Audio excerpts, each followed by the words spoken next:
यांची बॅटिंग बघा, ही धोनीसारखी बॅटिंग करणार आहे आता.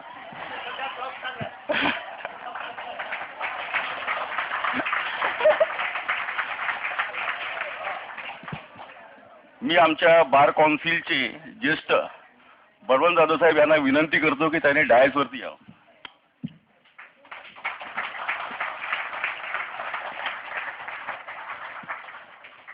त्यांचं असं म्हणणं आहे की धोनी सध्या फ्लॉप चाललाय, पण आमचे धोनी फ्लॉप नाही आहेत. बघूया. पूर्व महाराष्ट्रातील सर्व वकील बंधू भगिनींना नमस्कार. बंधू आणि भगिनी मित्रो, कालपासून आपण FIR, चार्जशीट, क्रॉस एक्झामिनेशन, वेगवेगळी केसेस, त्याच्यात विचाराच्या वेगवेगळ्या पद्धती, कुंभकोणी माझे सिनियर थोबडे साहेब, मोहता साहेब, त्या सर्वांना ऐकलाय. परत परत त्यात काय गोष्टी बोलावं हा विचार मला नक्कीच पडलेला आहे. परंतु मी तेच बोलत असताना सांगत असतो की पुण्यातली शिवी वेगळी, सोलापूरची शिवी वेगळी, विदर्भाची शिवी येऊन राहिला का, जाऊन राहिला का, तिथली हत्यारं वेगळी, तिथल्या मारण्याच्या पद्धती वेगळ्या, गुन्ह्याचे स्वरूप वेगळे. तशी मराठवाड्याची एक स्टाईल आहे डिफेन्सची, मराठवाड्याची स्टाईल आहे एक अटॅकची, मराठवाड्याची स्टाईल आहे एक वेगळी महाराष्ट्राची. तर मित्र, हे काम करत असताना आपल्याला नुसत्या विदर्भाचा अभ्यास असून माहित नाही चालणार नाही, आपल्याला पुण्याचाही अभ्यास असून माहित चालणार नाही. तर आपल्या उर्वरित महाराष्ट्राचा डिफेन्स स्टाईल माहीत असली पाहिजे. म्हणून आमच्या चेअरमॅननी, जायभाई साहेबांनी, सिनियरनी criminal practice in all Maharashtra, Solapur, Vidarbha, Akola, Pune, Kumbhakoni, Mumbai आणि लातूर या 4 अँगलमधून घेतलेली आहे. त्याच गोष्टी मी रिपीट करणार नाही. काल FIR पासून सुरुवात झाली. यासाठी FIR ला महत्त्व दिलं जातं केसमध्ये, क्रिमिनलमध्ये, की FIR हे त्या केसचं मूळ असतं. FIR बेस असते. मी माझ्या मराठवाड्याच्या भाषेमध्ये सांगत असतो, ते प्रॉसिक्युशनने तुमच्या टेरिटोरियल एरियामध्ये मारलेली एक खुट्टी असते. तो तुमच्या टेरिटोरियल प्रॉसिक्युशन येऊन एक खुट्टी मारतो आणि बाय वे ऑफ एव्हिडन्स ती घट्ट करायचा प्रयत्न करतो. तो वेगवेगळे पुरावे, सपोर्टिंग एव्हिडन्स आणून ती खुट्टी घट्ट करायचा प्रयत्न करतो. डिफेन्स काउन्सिल म्हणजे एक एक हातोडा मारून त्यानं मारत असलेला प्रॉसिक्युशनचा जो पुरावा नष्ट करून ती खुट्टी काढून फेकणं, याचं नाव ॲक्युटल, असं आम्ही मराठवाड्याच्या भाषेमध्ये. आणि म्हणून एकदा एव्हिडन्स सुरू झाला, FIR आला, सपोर्टिंग एव्हिडन्स, FIR मध्ये जे काही शॉर्ट मध्ये सांगितलेल्या सडन ज्या दिवशी घटना घडली, जशीच्या तशी FIR यासाठी आवश्यक आहे की जशीच्या तशी FIR मध्ये माणूस एखादी गोष्ट घडल्यानंतर लगेच जाऊन सांगतो, सडा असं असं झालं, असा समय होतो, प्रत्येक गोष्टी की अशी माझ्यावर घटना गुजरलेली आहे. कारण इंडियन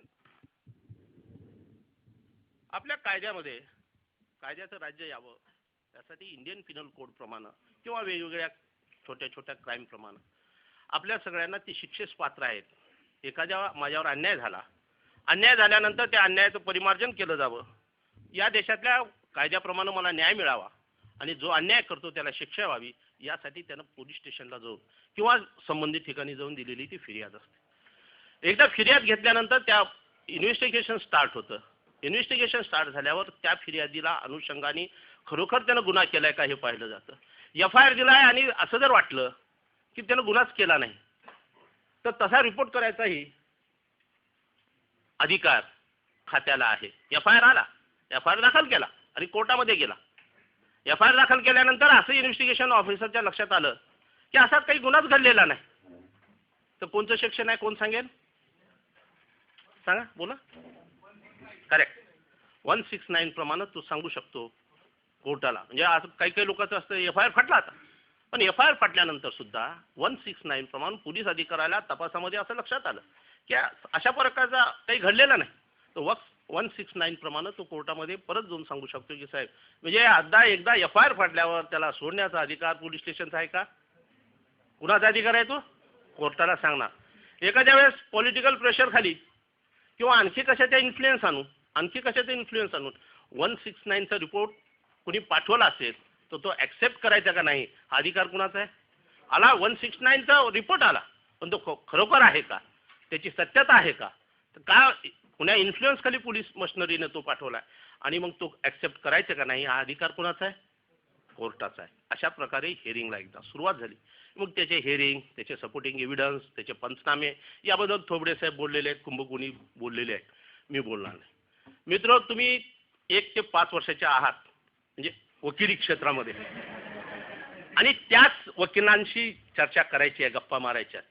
म्हणून मी कोणतीही केस लॉ सांगणार नाही, मी कायद्याची कोणतीही कलम सांगणार नाही. 169 सांगितलं, तुम्ही सांगितलं, मी काही सांगितलं नाही. मी तुम्हाला काही सांगणार नाही. मी 27-28 वर्ष वकिली केली.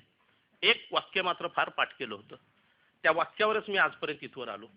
ते वाक्य असं आहे, law is nothing but A common sense. आणि ह्या कॉमन सेन्सवर कसं करता येईल, कॉमन सेन्स याचा कसा गाभा आहे, कशा पद्धतीनं काम केल्यानंतर या भागामध्ये आपण काम करत असताना कुणाला सोडवलं पाहिजे, का सोडवलं पाहिजे, कसं न्याय व्यवस्था काय, मी सांगत असतो. अशी एक काल्पनिक कथा आहे की राजहंसासमोर पाणी मिसळून जर दूध ठेवलं तर तो फक्त दूधच पितो, पाणी बाजूला जसंच्या तसं ठेवतं. त्याला नीर क्षीर परीक्षण असं म्हणलं जातं. न्याय व्यवस्था ही अशीच असली पाहिजे.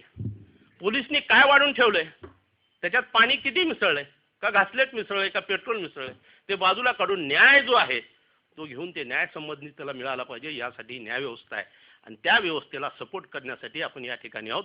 नाही की मला फीस दिलाय म्हणून तो सुटलाच पाहिजे, काही केलं तर त्याला सोडवलंच पाहिजे, यासाठी वकिलाची ड्युटी नाही. आपली ड्युटी काय, की या देशामध्ये जी न्याय व्यवस्था संबंधित आहे त्या न्याय व्यवस्थेसाठी आपण सगळे सपोर्टिंग. असं नसतं की सगळे सुटले पाहिजेत, पण या कायद्याप्रमाणे आपल्याकडे आलेला पक्षकार तो त्या अन्याय होत असेल तर त्याचं काम करणं एवढं नोबेल प्रोफेशन आपल्याकडे.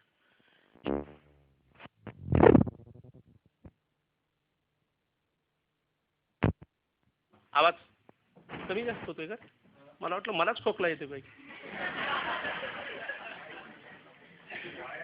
यासाठी या व्यवसायाला नोबेल प्रोफेशन असं म्हटलं जातं.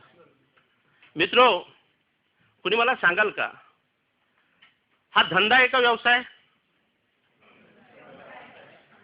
एक जण कुणी उठून सांगा, धंदा आणि व्यवसायामध्ये काय फरक आहे? एक जण कुणी हात वर करेल. हा धंदा आहे का व्यवसाय, आणि धंदा का नाही आणि व्यवसाय काय आहे, सांगा कुणीतरी एक. हा,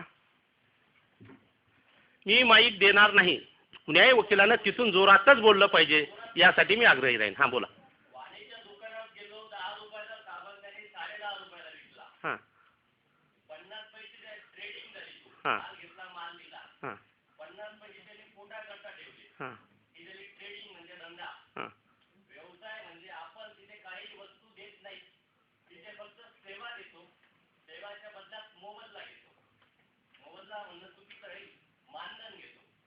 वा, अप टू सम एक्सटेंट 90% हे इज करेक्ट. हे दोनच व्यवसाय या देशामध्ये असे आहेत, डॉक्टरी आणि वकिली. त्याच्यामध्ये सेवा हे प्राधान्य नाही. मेवा मिळालं तर, पण आपण मेवा तर घेतो, सोडत तर कोणीच नाही. सेवा, पण त्यांनी सांगितल्याप्रमाणे धंदा म्हणल्यानंतर प्रॉफिट ओरिएंटेड, आणि ॲडव्होकेसी किंवा डॉक्टर हे सर्व्हिस ओरिएंटेड. सर्व्हिस हे तिथं, सेवा हे आपल्याला घटनेमध्ये त्या ठिकाणी जे अपेक्षित आहे ती सेवा आपण देण्याचा प्रयत्न करतो.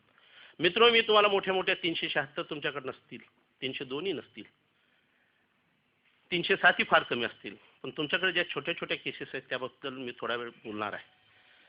आपल्याकडे ज्या केसेस येतात, सगळ्यात महत्त्वाचं सुरुवातीला येतात ते 125 private complaint, 66 85 Bombay gambling act, बरोबर आहे ना? येतात का नाही बॉम्बे गॅमलिंग ॲक्ट? महिला वर्गाकडे तर 125 येतात शक्यतो, पण येतात पुरुषाकडून, बाईकडे जातच नाही. काय मला काही कळालं नाही. I right? पोटगीमध्ये बाई म्हणजे जिला पोटगी हवी आहे नवऱ्याकडनं, प्रिफरली मला तर माहीत आहे की 70-80%, काय तुम्ही गोड बोलत नाही का काय नाही मला माहीत नाही, लातूरचा तर अनुभव असा आहे, ते पुरुषाकडे जास्त असतात. मी पाहिलं की ह्या पोटगीच्या केसमध्ये काय पाहिजे, 3 गोष्टी सगळ्या. विडेड वाईफ, काय सिद्ध करायचे तिला, लग्नाची बायको, ती राहायला तयार होती, स्वतः विलिंग होती, पण तिला घराच्या बाहेर काढलेलं आहे, आणि सफिशियंट सोर्स ऑफ इन्कम आहे, हिला कसलं इन्कम नाही, आणि मग पोटगी द्यावी हा सारा सरळ कायदा आहे. मी पाहतो आमच्या मराठवाड्यामध्ये तर नोटीस पाठवली जाते. सुरुवातीला नोटीस पर आमच्या वेळेस गेले, नोटीस हे पूर्ण तुमच्या पुढल्या केसचं भविष्य आहे. नोटीस काही नाही लिहायची. मी पाहिलं आमच्याकडे भागामध्ये नोटीस पाठवली जाते बायकोला, तू असे असे जाताना इतके पैसे घेऊन गेलेली आहेस, घरातून दागदागिने घेऊन गेलेली आहेस, मी तुला राहण्यास तयार होतो तरी तू गेलेली आहेस, भांडणं करून गेलीस, सासूला मारहाण करून गेलीस, आणि तू परत यावी, नाही तर हीच जाहीर फारकत समजावी. अशा नोटीस दिल्या जातात वकिलाकडून, दिल्या जातात का नाही? आहे का असं कायद्यात? बेसलेस अलिगेशन अमाऊंट क्रुएल्टी, वेगळी प्रूव्ह करायची गरज नाही तुम्हाला.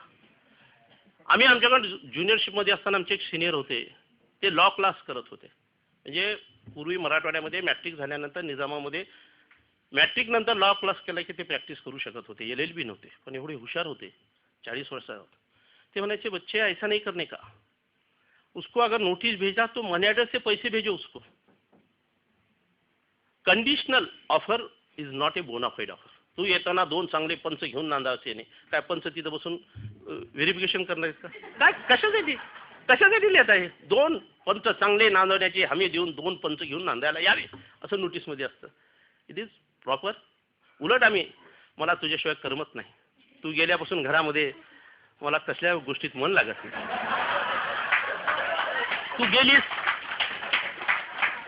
तू गेलीस मला हॉटेलचं स्वयंपाक सुना वाटत आहे. तुझ्या हाताची चव मला जशाला तशी आठवते. काही गैरसमजामुळे तू गेली असेल, मी माफी मागायला तयार आहे. आल्यावर 2 दणके द्या, पण लिहा तरी नीट.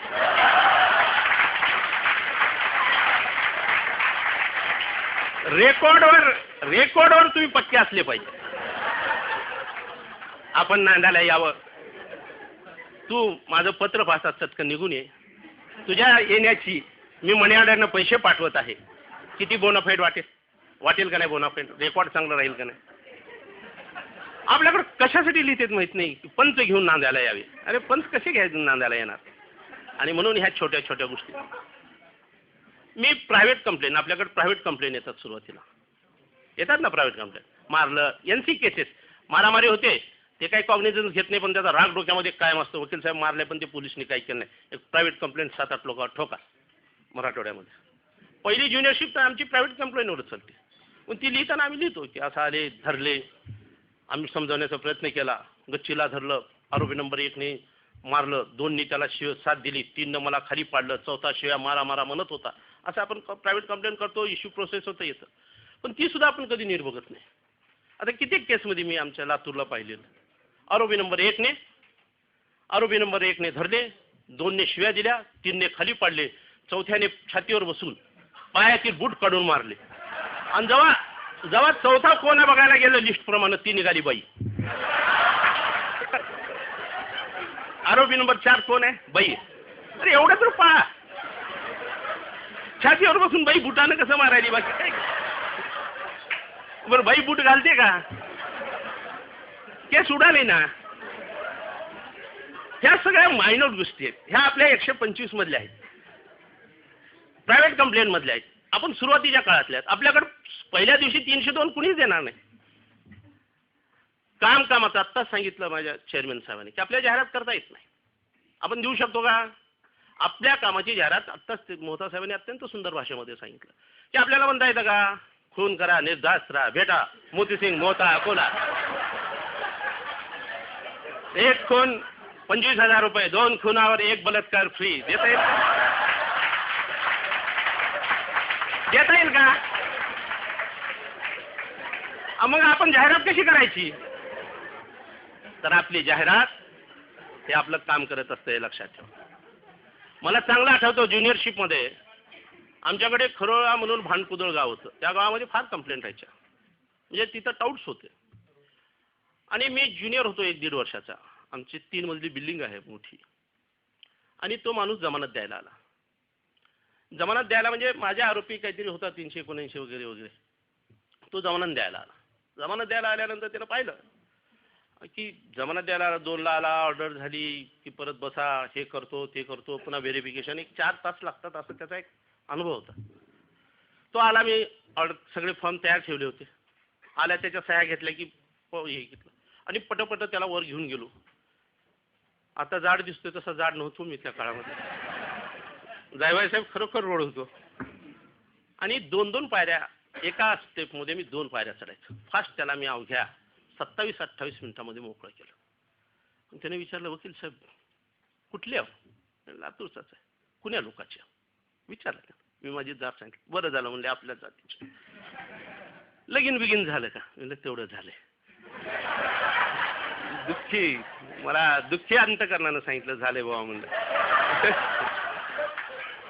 पण त्या माणसाने मग छोट्या छोट्या केसेस होत्या त्याच्या भागातल्या, ते द्यायला सुरुवात केल्या. हे कशामुळे आलं? कामाचा गुरु असतो. तुम्ही जर चांगलं काम केलं तर तुमचा पक्षकार त्याची जाहिरात करतो. माझा वकील म्हणशील तर असा पुढल्याला बोलू दिल नाही. असं नाही कधी की तुम्ही केस हरला म्हणून तुमचा पक्षकार निघून जातो. असं नाही कधी की तुम्ही निग्लिजंट म्हणजे तुम्ही केस कमी पडला म्हणून पक्षकार तुमचा निघून जातो तुमच्या निष्काळजीपणा. आता मोतीसिंग मोहतानी सांगितल्याप्रमाणे त्यानं पैसे दिले सकाळी आणि तुम्ही पत्ते खेळत बसलात येत नाही तो नक्कीच निघून जाईल. आणि म्हणेल अरे वो क्या वकील आहे साला. दुसऱ्याला सांगेल गल्लीमध्ये पैसे लिया सुबह दोपहर में बात नहीं कर रहा था. तुम्ही वकिलाला अग्रेसिव्हपणे, मी मोहता साहेबाच्या त्या एका मुद्द्याशी फार सबमिशिव्ह राहायची गरज नाही. आग्रही राहा, आपल्या पक्षकाराशी आग्रही राहा, ह्याच्याशी जजकडनं भांडून ऑर्डर घ्या. नाही मिळाली हरकत नाही. साला मेरा वकील जोर से लढा जी, वकील वो जजी बेखूब था म्हणते. म्हणजे आपल्या ह्याच्यावर तो जात नाही. तो काय म्हणतो, वो जज बेखूब था उसकी ध्यान में नहीं, मेरे वकील ने बहुत पकडा था उसको.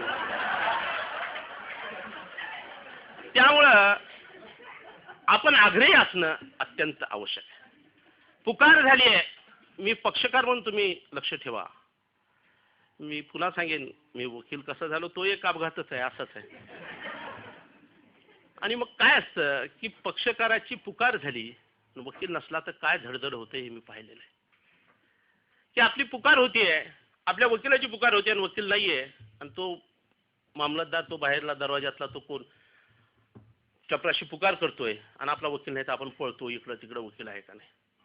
तुम्ही चटकन हजर राहा तुमच्या पक्षकारास, त्याला फार आनंद वाटेल.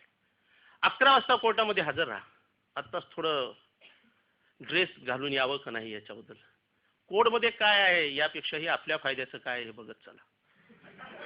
मी असं म्हणेन, तुम्ही ड्रेस घालून निघालात आणि तुमच्याकडे लायसन नाहीये, तुमच्या गाडीला नंबर नाहीये, विचारायची हिंमत करील का पोलीस? तुम्ही कोर्टावर आहात, कोर्ट आहे तुमच्या अंगात आणि एकाला कट बसली ती पड वकील जाऊ द्या कुठं नादी लागावं. तुम्ही सिव्हिलवर आहात. आता ऍक्ट मध्ये काय आहे आपण थोड्या वेळानं बघू. आत्ताच त्यांनी सांगितलं जीन घालून येतात. परवा कोण तर आला एक कानामध्ये कुंडल घालून, ज्युनियर माझ्या. शाहरुख खान आहे, पिक्चर मध्ये जायचं का तुला कोर्टात यायचं? नाही पिक्चर मध्ये जा ना तू, शाहरुख खान आमिर खान त्याच्या सगळं डान्स कर, कुंडल कशाला पाहिजे? तू असं वागलं पाहिजे. मी जेव्हा ज्युनियर होतो तेव्हा असं वाटायचं की मी जे वागल्यामुळं माझे सिनियर जसे वागतात तसं वागेन का, मी माझे सिनियर जसे वागतात तसं मी दिसेन का. आपण हे प्रोफेशन करा, आपल्याला काही बंधनं घालून घेणं आवश्यक आहे. काय करू लागलाय वकील? भेळ खाऊ लागलाय. काय करू लागलाय वकील? संध्याकाळी परमिट रूम मध्ये. अरे मेरा वकील तो अंदर अभी गया परमिट रूम मध्ये. शोभ ना, हे पुण्या इथिक्स मध्ये नाही, हे आपण पाळायचे बंधन आहे. आपल्याला ह्या सगळ्याला ह्या बंधनाचे मध्ये राहावंच लागेल. कारण का, घटनेनं तुम्हाला दुसऱ्याच्या वतीनं भांडण्याचा अधिकार फक्त आपल्याला आहे. आपण जर पक्षकाराला कर सही म्हणलो, कोरा कागदी असला तर मला 38 वर्षामध्ये तर 28 वर्षामध्ये कुणी म्हणलं नाही साहेब त्याच्यावर काय लिहिणार, कागद कोरा आहे. पण आपण बायकोला बोलून म्हणा कोरा कागद ठेवा, नवीन नवीन आता करतात, कर बरं याच्यावर सही, काही लिहिलंच नाही की स्टॅम्प. म्हणजे विश्वास बायकोचा नाही पण वकिलाचा आहे की नाही. त्याच्यापेक्षा मोठी वडिलांनी बोललं, वडील बोलविले, तिन्ही पोराला बोलवले, एक कोरा कागद स्टॅम्प आहे सह्या करा. कुणाला काय द्यायला आधी सांगायची, कसं एकदम म्हणणार का नाही त्यानं. म्हणजे बापावर विश्वास नाही, नवऱ्यावर विश्वास नाही, इतका विश्वास वकिलावर आहे. आणि त्या विश्वासाला पात्र राहणं हे सगळ्यात आणि सगळ्यात महत्वाचं भांडवल तुमच्याशी. तुम्ही सेक्शन मध्ये किती पक्के आहात ह्याला मी कधीच महत्व देत नाही. तुम्ही तुमच्या पक्षकाराशी किती विश्वास पात्र आहात त्याला सगळ्यात महत्वाचं. तो 138 मध्ये चेक आणून देतो आपल्याकडे, 5 लाखाचा चेक असतो आणि पुढली पार्टी अप्रोच होते, साहेब 2 लाखामध्ये द्या, भागून जाते 2 लाख रुपये. आपल्याला ती पूर्ण केस चालून जिंकलो नाही जिंकलो तरी 10-15 हजार रुपये आपल्या आपल्या कॅपॅसिटी प्रमाणे 25,000 30,000 जयंतराव राहिले तर 50,000 अशी फीस मिळत राहते.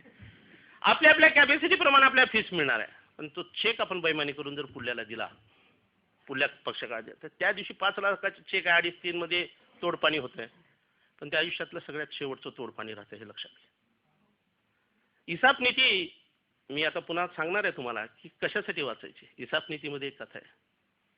सोन्याचं अंड देणारी कोंबडी. एका माणसाला रोज ती सोन्याचं अंड द्यायची. त्या माणसाला वाटलं किती दिवस एकच खावं सोन्याचं अंड. एकदाच कोंबडी मारावून पोटातले सगळे काढावून झुप्पे व्हावं. आता हा झुप्पे शब्द आहे का तुमच्या मराठवाड्यात विदर्भात आहे का? नाही. आम्ही झुप्पे करतो अशा गोष्टी. झुप्पे म्हणजे घेऊन पळून जावं. तर ते करावं. कोंबडी मारली त्यानं. काय मिळालं? काहीच नाही. ही कथा कधीही आयुष्यामध्ये लक्षात ठेवायची. अंडे खायचे, कोंबडी कधीच खायची नाही. कोंबडी खाल्ली त्याच दिवसापूर्व टणटण पुन्हा ठणाठण. हे लक्षात ठेवा. पुन्हा नाही. कारण तोच सांगतो अरे वो बेईमान निकला ना मेरा चेक सामने वाले को दिया. तुमची बदनामी जाहिरात तोच करतोय. तुमची बदनामी सुद्धा तुमचाच पक्षकार करतोय. वो बेईमान निकला वकील. आणि मग मी पाहिलेलं आहे माझ्या 25-30 वर्षाच्या प्रॅक्टिसमध्ये की पूर्वी फार्मात असलेली माणसं फार ग्लॅमर वाटतं आपल्याला क्रिमिनलमध्ये, पण ते टिकून ठेवणं फार अवघड असतं क्रिमिनलमध्ये जाव्याचं. सिव्हिलमध्ये तुमच्या आयुष्यामध्ये जर 100-200 केसेस आल्या, बन गया बेडा पार हो गया, तारीख पे तारीख अपील पे अपील. पण क्रिमिनलमध्ये एकदा शिक्षा झाली आणि तुमचा निग्लिजन्स दिसला की झटकन गेलं. क्रिमिनलमध्ये तयारी होता येतं, रात्रीतून हिरोही होता येतं, झिरोही होता येतं. सिव्हिलमध्ये कसं आहे, एकदा तुम्ही पक्के झालो, दावा दाखल केला, WS आला, इश्यूज काढले, केस चालवली, जिंकली किंवा हारली अपील, सेशन कोर्टात, जिल्हा कोर्टात. आता माझे काही मी ज्युनियरशिपमध्ये असलेले दावे अजूनही चालू आहे. ते पक्षकार अजून येतात. पण एक आहे, मी सिव्हिललाच प्रॅक्टिस करीन, मी क्रिमिनललाच करीन असं कधीच म्हणायचं. डॉक्टरचं डोकं फुटलं की आल्यावर त्यानं पट्टी बांधतेच ना सगळ्याला. का म्हणते का मी सिव्हिल सर्जन आहे, डोकं फुटलंय डॉक्टर, हा बांधते. पुन्हा जर जास्तच असेल, आणखी काही असेल, पाणी घे बेटा.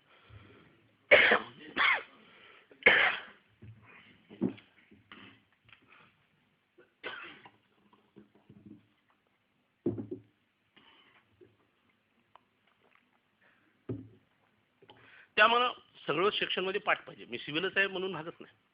बॉम्बे गॅम्बलिंग ऍक्ट आपल्याकडे बऱ्याच भागामध्ये राहतो. आत्ताच सांगितलं तुम्ही कोर्टात खेळतात म्हणजे बाहेर नक्कीच खेळत असतात.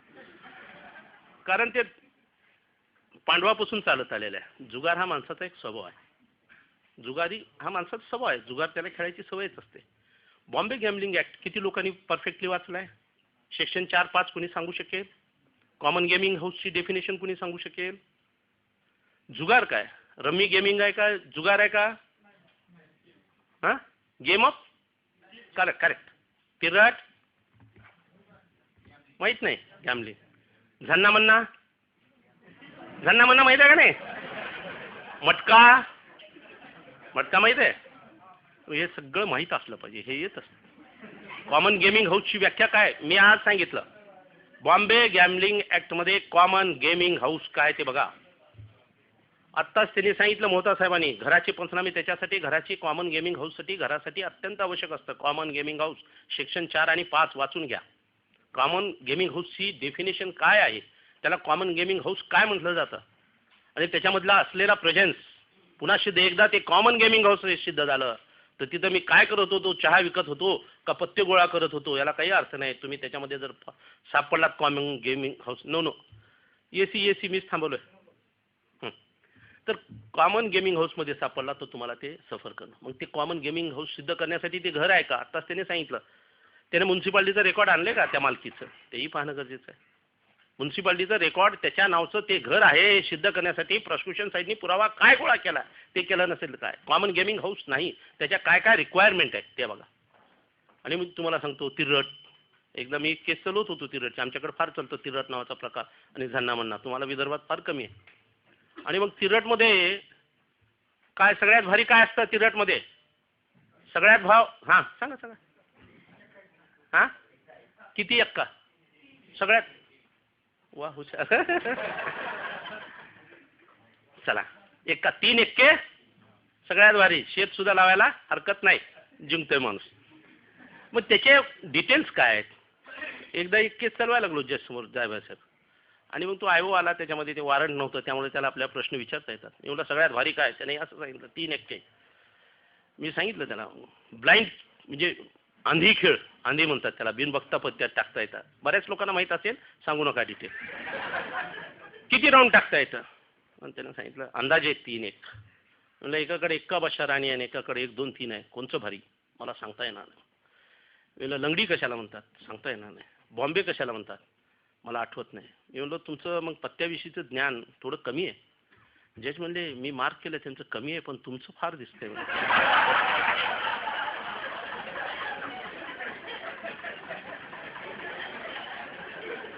मी जजला म्हणालो साहेब लहान होतो तेव्हा कोयावर गोट्यावर खेळत होतो, तेव्हापासून आलो.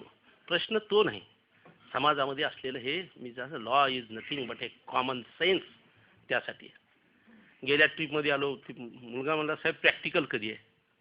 मी त्याला असं थेरीवर सांगत होतो, असंच क्लिप होतं माझ्या मते, पश्चिम महाराष्ट्राचं होतं. एक मुलगा कोपऱ्यातून हळूच खाली बसून कॉलेजमध्ये बोलल्यासारखा म्हणाला सर थेरी झाली, प्रॅक्टिकल कधी आहे? मी म्हणलं शेत घेऊन ये, संध्याकाळी शिकवतो तिथं. सातबारा घेऊन ये, शिकून टाकू. हा झाला बॉम्बे गॅमलिंग.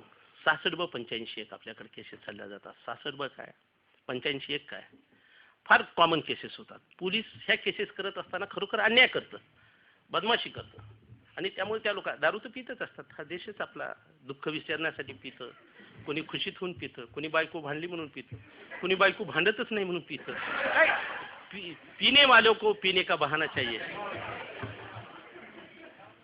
आणि म्हणून रिलॅक्स व्हायचं म्हणते, का पिऊ लागलो तर रिलॅक्स व्हायचं म्हणून.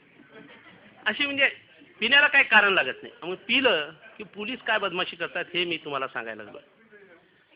एखादा रिक्षावाला 3rd डिग्री आहे, फुल हमाल आहे, फुल दारू प्याला आहे, आणि रोडनं जर शिव्या देत चालला, पोलीसची ऐशी की वैशी, त्या सरकारची ऐशी की वैशी, कौन मेरे को हात लगाता है, क्या करता, म्हणजे देवाला एकरूप झालेला असतो तू.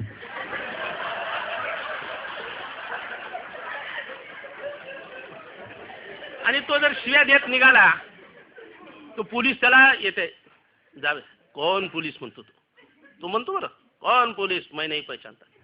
पोलीस त्याच्याकडे एका दिवस न बघता जाईल, किंवा 2 काठीचे टिकुरे घालील, पण त्याच्यावर केस करत नाही. काय करा केस करून, ह्याच्याकडे काय जाईल. पण तुम्ही मोटरसायकलवर असाल, तुमची सायकल जरा अशी तशी होती, थांब लायसन कुठं आहे, दाखव, दारू पिलाय घे मध्ये, का पैसे मिळतात. तीच तुम्ही कार असेल तर नक्कीच होईल. म्हणजे पोलीस व्हाईट कॉलर लोकांना जल्दी पकडतात, हे लक्षात. आणि मग त्यानं त्या ऍक्टचं व्हायलेशन केलंय का नाही, त्याची चाल अस्थिर होती का, बोलणे असंबंध होते का, त्याच्या रक्ताच्या ह्याच्यामध्ये किती किती असलं पाहिजे. आपल्या रक्तामध्ये अल्कोहोल किती % असतं सांगा, काय असतं. एखाद्या कॉमन मॅनचं, तुमचं आमचं रक्त घेतलं कॉमन मॅनचं, तर त्याच्यामध्ये अल्कोहोल हे रक्तामध्ये असतंच. किती असतं, वासा मी नाही सांगणार, 0.05च्या जवळपास जर असेल तर ते ऑर्डिनरी असतं. त्याच्या वर आले काही काही लोकांचं 1.5 पर्यंत येतं, म्हणजे फार सरकत. मग हे कसं येऊ शकतं, मग त्याचे डिफेन्स काय असले पाहिजे. तुम्ही त्या दिवशी काय घेतलं होतं, मला आता खोकला लागला, मी जर खोकल्याचं ओव्हरडोस घेतला तर ते वाढतं माझं, एक होऊ शकतं, म्हणून मी पिलेलं आहे का, मग मला ते सिद्ध करावं लागतं. आता पनवेल लिहून घ्या, पनवेल नावाचं द्राक्षासव आहे, खोकल्याचं औषध, पनवेल द्राक्षासव. जज म्हणायचे कुठून हुडकून काढलं म्हणायचे. जाधव आले की 66-85 पनवेल द्राक्षासव हुडकून काढतात.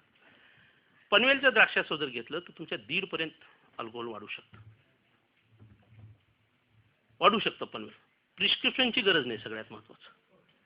आयुर्वेदाचं कोणतंही औषध घेताना प्रिस्क्रिप्शनची गरज नाही. तुम्ही असं म्हणू शकता की याला खोकला लागला होता, डॉक्टरला विचारू शकता, डॉक्टर आयुर्वेदिक पनवेल द्राक्षासव हे विदाऊट प्रिस्क्रिप्शन मिळू शकतं. All right. ते पिल्यानंतर पर्सेंटेज वाढतं. आता राहिलं 85 म्हणजे सार्वजनिक ठिकाणी धिंगाणा केला का तुम्ही. पोलिसनी त्या दिवशी त्याला धरून नेलेलं असतं, तिथं कुणाला धरलेलंच नसतं. मग ते पोलीस आत्ताच मोहता साहेबांनी सांगितलेलं हॅबिच्युअल पण म्हणजे लोक घेऊन साक्षीदार घेऊन तयार होतात, किंवा पोलीसच असतात. एकदा मी 66 केस चालवायला लागलो, आमच्याकडे गाजियानी नावाचे जज होते, ते सरकारी वकिलाचे जज झाले होते, त्यामुळे त्यांना ते शिक्षा करायचा फार नाद होता. ते 66 दिसलं 85 दिसले की ती सोडायचीच नाही. मग ते आमच्याकडे मग भांडायचं असलं की मोहता साहेबाकडे माझ्याकडे जसं पाठवतात, आम्ही जे निवडून भांडकुदळ्या समाजामुळे लोकांनी आम्हाला निवडून दिलेलं आहे. गेलो आम्ही त्याच्यासमोर केस चालू. मग ते केस चालवायला लागलो मी सांगितलं आमच्या गोलाई म्हणजे लातूरचं सगळ्यात हार्ट ऑफ द सिटी आहे, फार गर्दी असते तिथं. मी केस चालवायला लागलो. मी गोलाई होती, गोलाईमध्ये ढोडलो हो. 7ची वेळ गर्दी असते. हां मी ज्युडिशियल नोट घेतली म्हणले. तुम्ही गर्दी आहे काही रेकॉर्डवर घ्यायची गरज नाही म्हणजे तुम्ही घेतलं साहेब, तुम्हाला ज्युडिशियल नोट तुम्हाला माहीत आहे, पण हायकोर्टाला कुठं माहीत आहे म्हणलं गोलाईत गर्दी राहते.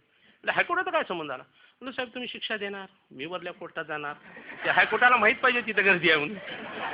म्हणले तुम्ही असं कसं समजून चालला मी शिक्षाच देणार आहे. मी म्हणलं असं कसं समजून चालू तुम्ही सोडणारच आहे. आपला रेकॉर्डवर घेण्यासाठी आग्रहीच असलंच पाहिजे. तिथं गर्दी होते. त्यांनी ते वाजेशन केलंय का नाही.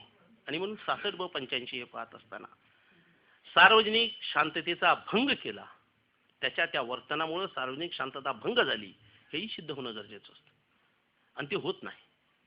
आणि त्यामुळं ती फाईल वाचणं गरजेचं. मित्र सांगता सांगता राहून गेलं. आपल्या ह्या ज्युनियरशिपमध्ये 4 शीट हातात आल्यानंतर ज्युनियरशिपमध्ये रिराईट कराच, रिराईट करा आपल्या हाताने घ्या. पोलिसच्या भाषेतल्या वाकड्या तिकड्या ह्याच्यात नाही करा, रिराईट करा. त्यामुळं ते एकदा तुमच्या डोक्यात जाईल, डोक्यातून हातातून पेनमधून ते उतरलं तर तुम्हाला पुन्हा वाचायची गरज पडत नाही. 4 शीट 4 नाही 5 वेळेस वाचा. जी केस चालायची आहे ते संध्याकाळी वाचा.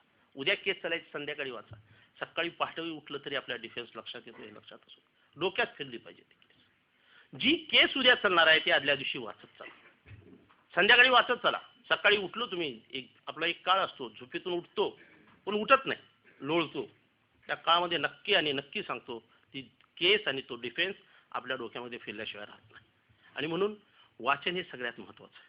आपण पाहतो की संध्याकाळपर्यंत माझ्या महिला भगिनी ते सास कभी बहू थी, 2 दिवस सासूचे, 3 दिवस सुनेचे, असे काही सिरियल बघत बसतात. रामायणपासून ते ह्याच्यापर्यंत. आमचे म्हणजे महिला हे करतात, हे बाहेर जातात, म्हणजे बरेच मित्र असतात, बरेच काही कामं असतात. हे आपण टाळलं पाहिजे. ज्युनियरशिपमध्ये ह्या गोष्टी टाळल्या पाहिजेत. मी तुम्हाला सांगत असताना अधिकारवाणीनं मोठ्या भावाच्या दर्जाने एक सांगतो की पहिली 10 वर्ष कामाशिवाय दुसरं काहीच करू नका. फीसचा कधीच हे करू नका की मला किती फीस मिळते. काम आणि काम करा. पुढली 10 वर्ष फीस आणि कामाचा मेळ घाला. 20 वर्षानंतर तुम्ही काहीच करत नाही, फीस मात्र येत राहतो. हा पिरियड येतो. जेव्हा मला माझे ज्युनियरशिपमध्ये सिनियर सांगायचे, मला वाटायचं असा कसा काळ येईल. खरोखर तसा काळ येतो. आज माझ्याकडे 25 ज्युनियर तेच काम करतात. ते फार कमी करतो. फक्त उघड लोकाला मी फीस घेतली हे दाखवण्यासाठी हे असं करणे सांगावं लागते. ती सुद्धा सांगायची गरज नसते. पण ते फीस घेतलेलं आल्यावर हां ते असं घ्या, ते फाईल घ्या, हे 2 प्रश्न विचारा, हे विचारू नका, एवढं घ्या, एवढं सोडून द्या. आणि जावा बरं म्हणले किती म्हणते बघा बरं वकिलांनी सांगितलं, हे दाखवण्यासाठी विचारावं, ते सुद्धा सांगायची गरज नाही. असा एक काळ येतो. मित्रो हे एका दिवसात येत नाही.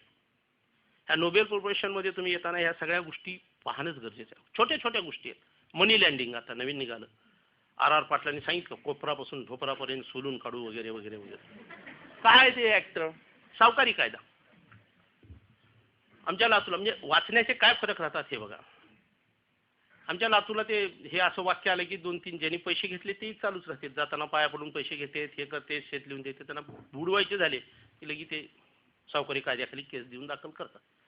त्याचे पैसे असतात ते विसरून जातात. मग 2-3 दिवसाखाली 2-3 लोक धरून आणले, केस झाली आणि कोर्टाने त्यांनी PCR मागितला की त्याच्याकडनं ते डॉक्युमेंट जप्त करायचे. हे त्यानं लिहून घेतले सगळे डॉक्युमेंट जप्त करणे बाकी आहे, हे आहे ते आहे, त्याच्यासाठी आम्हाला पोलीस कस्टडी द्या. पोलीस कस्टडी दिली. 3-4 दिवसानंतर एक मोठा सावकार धरला.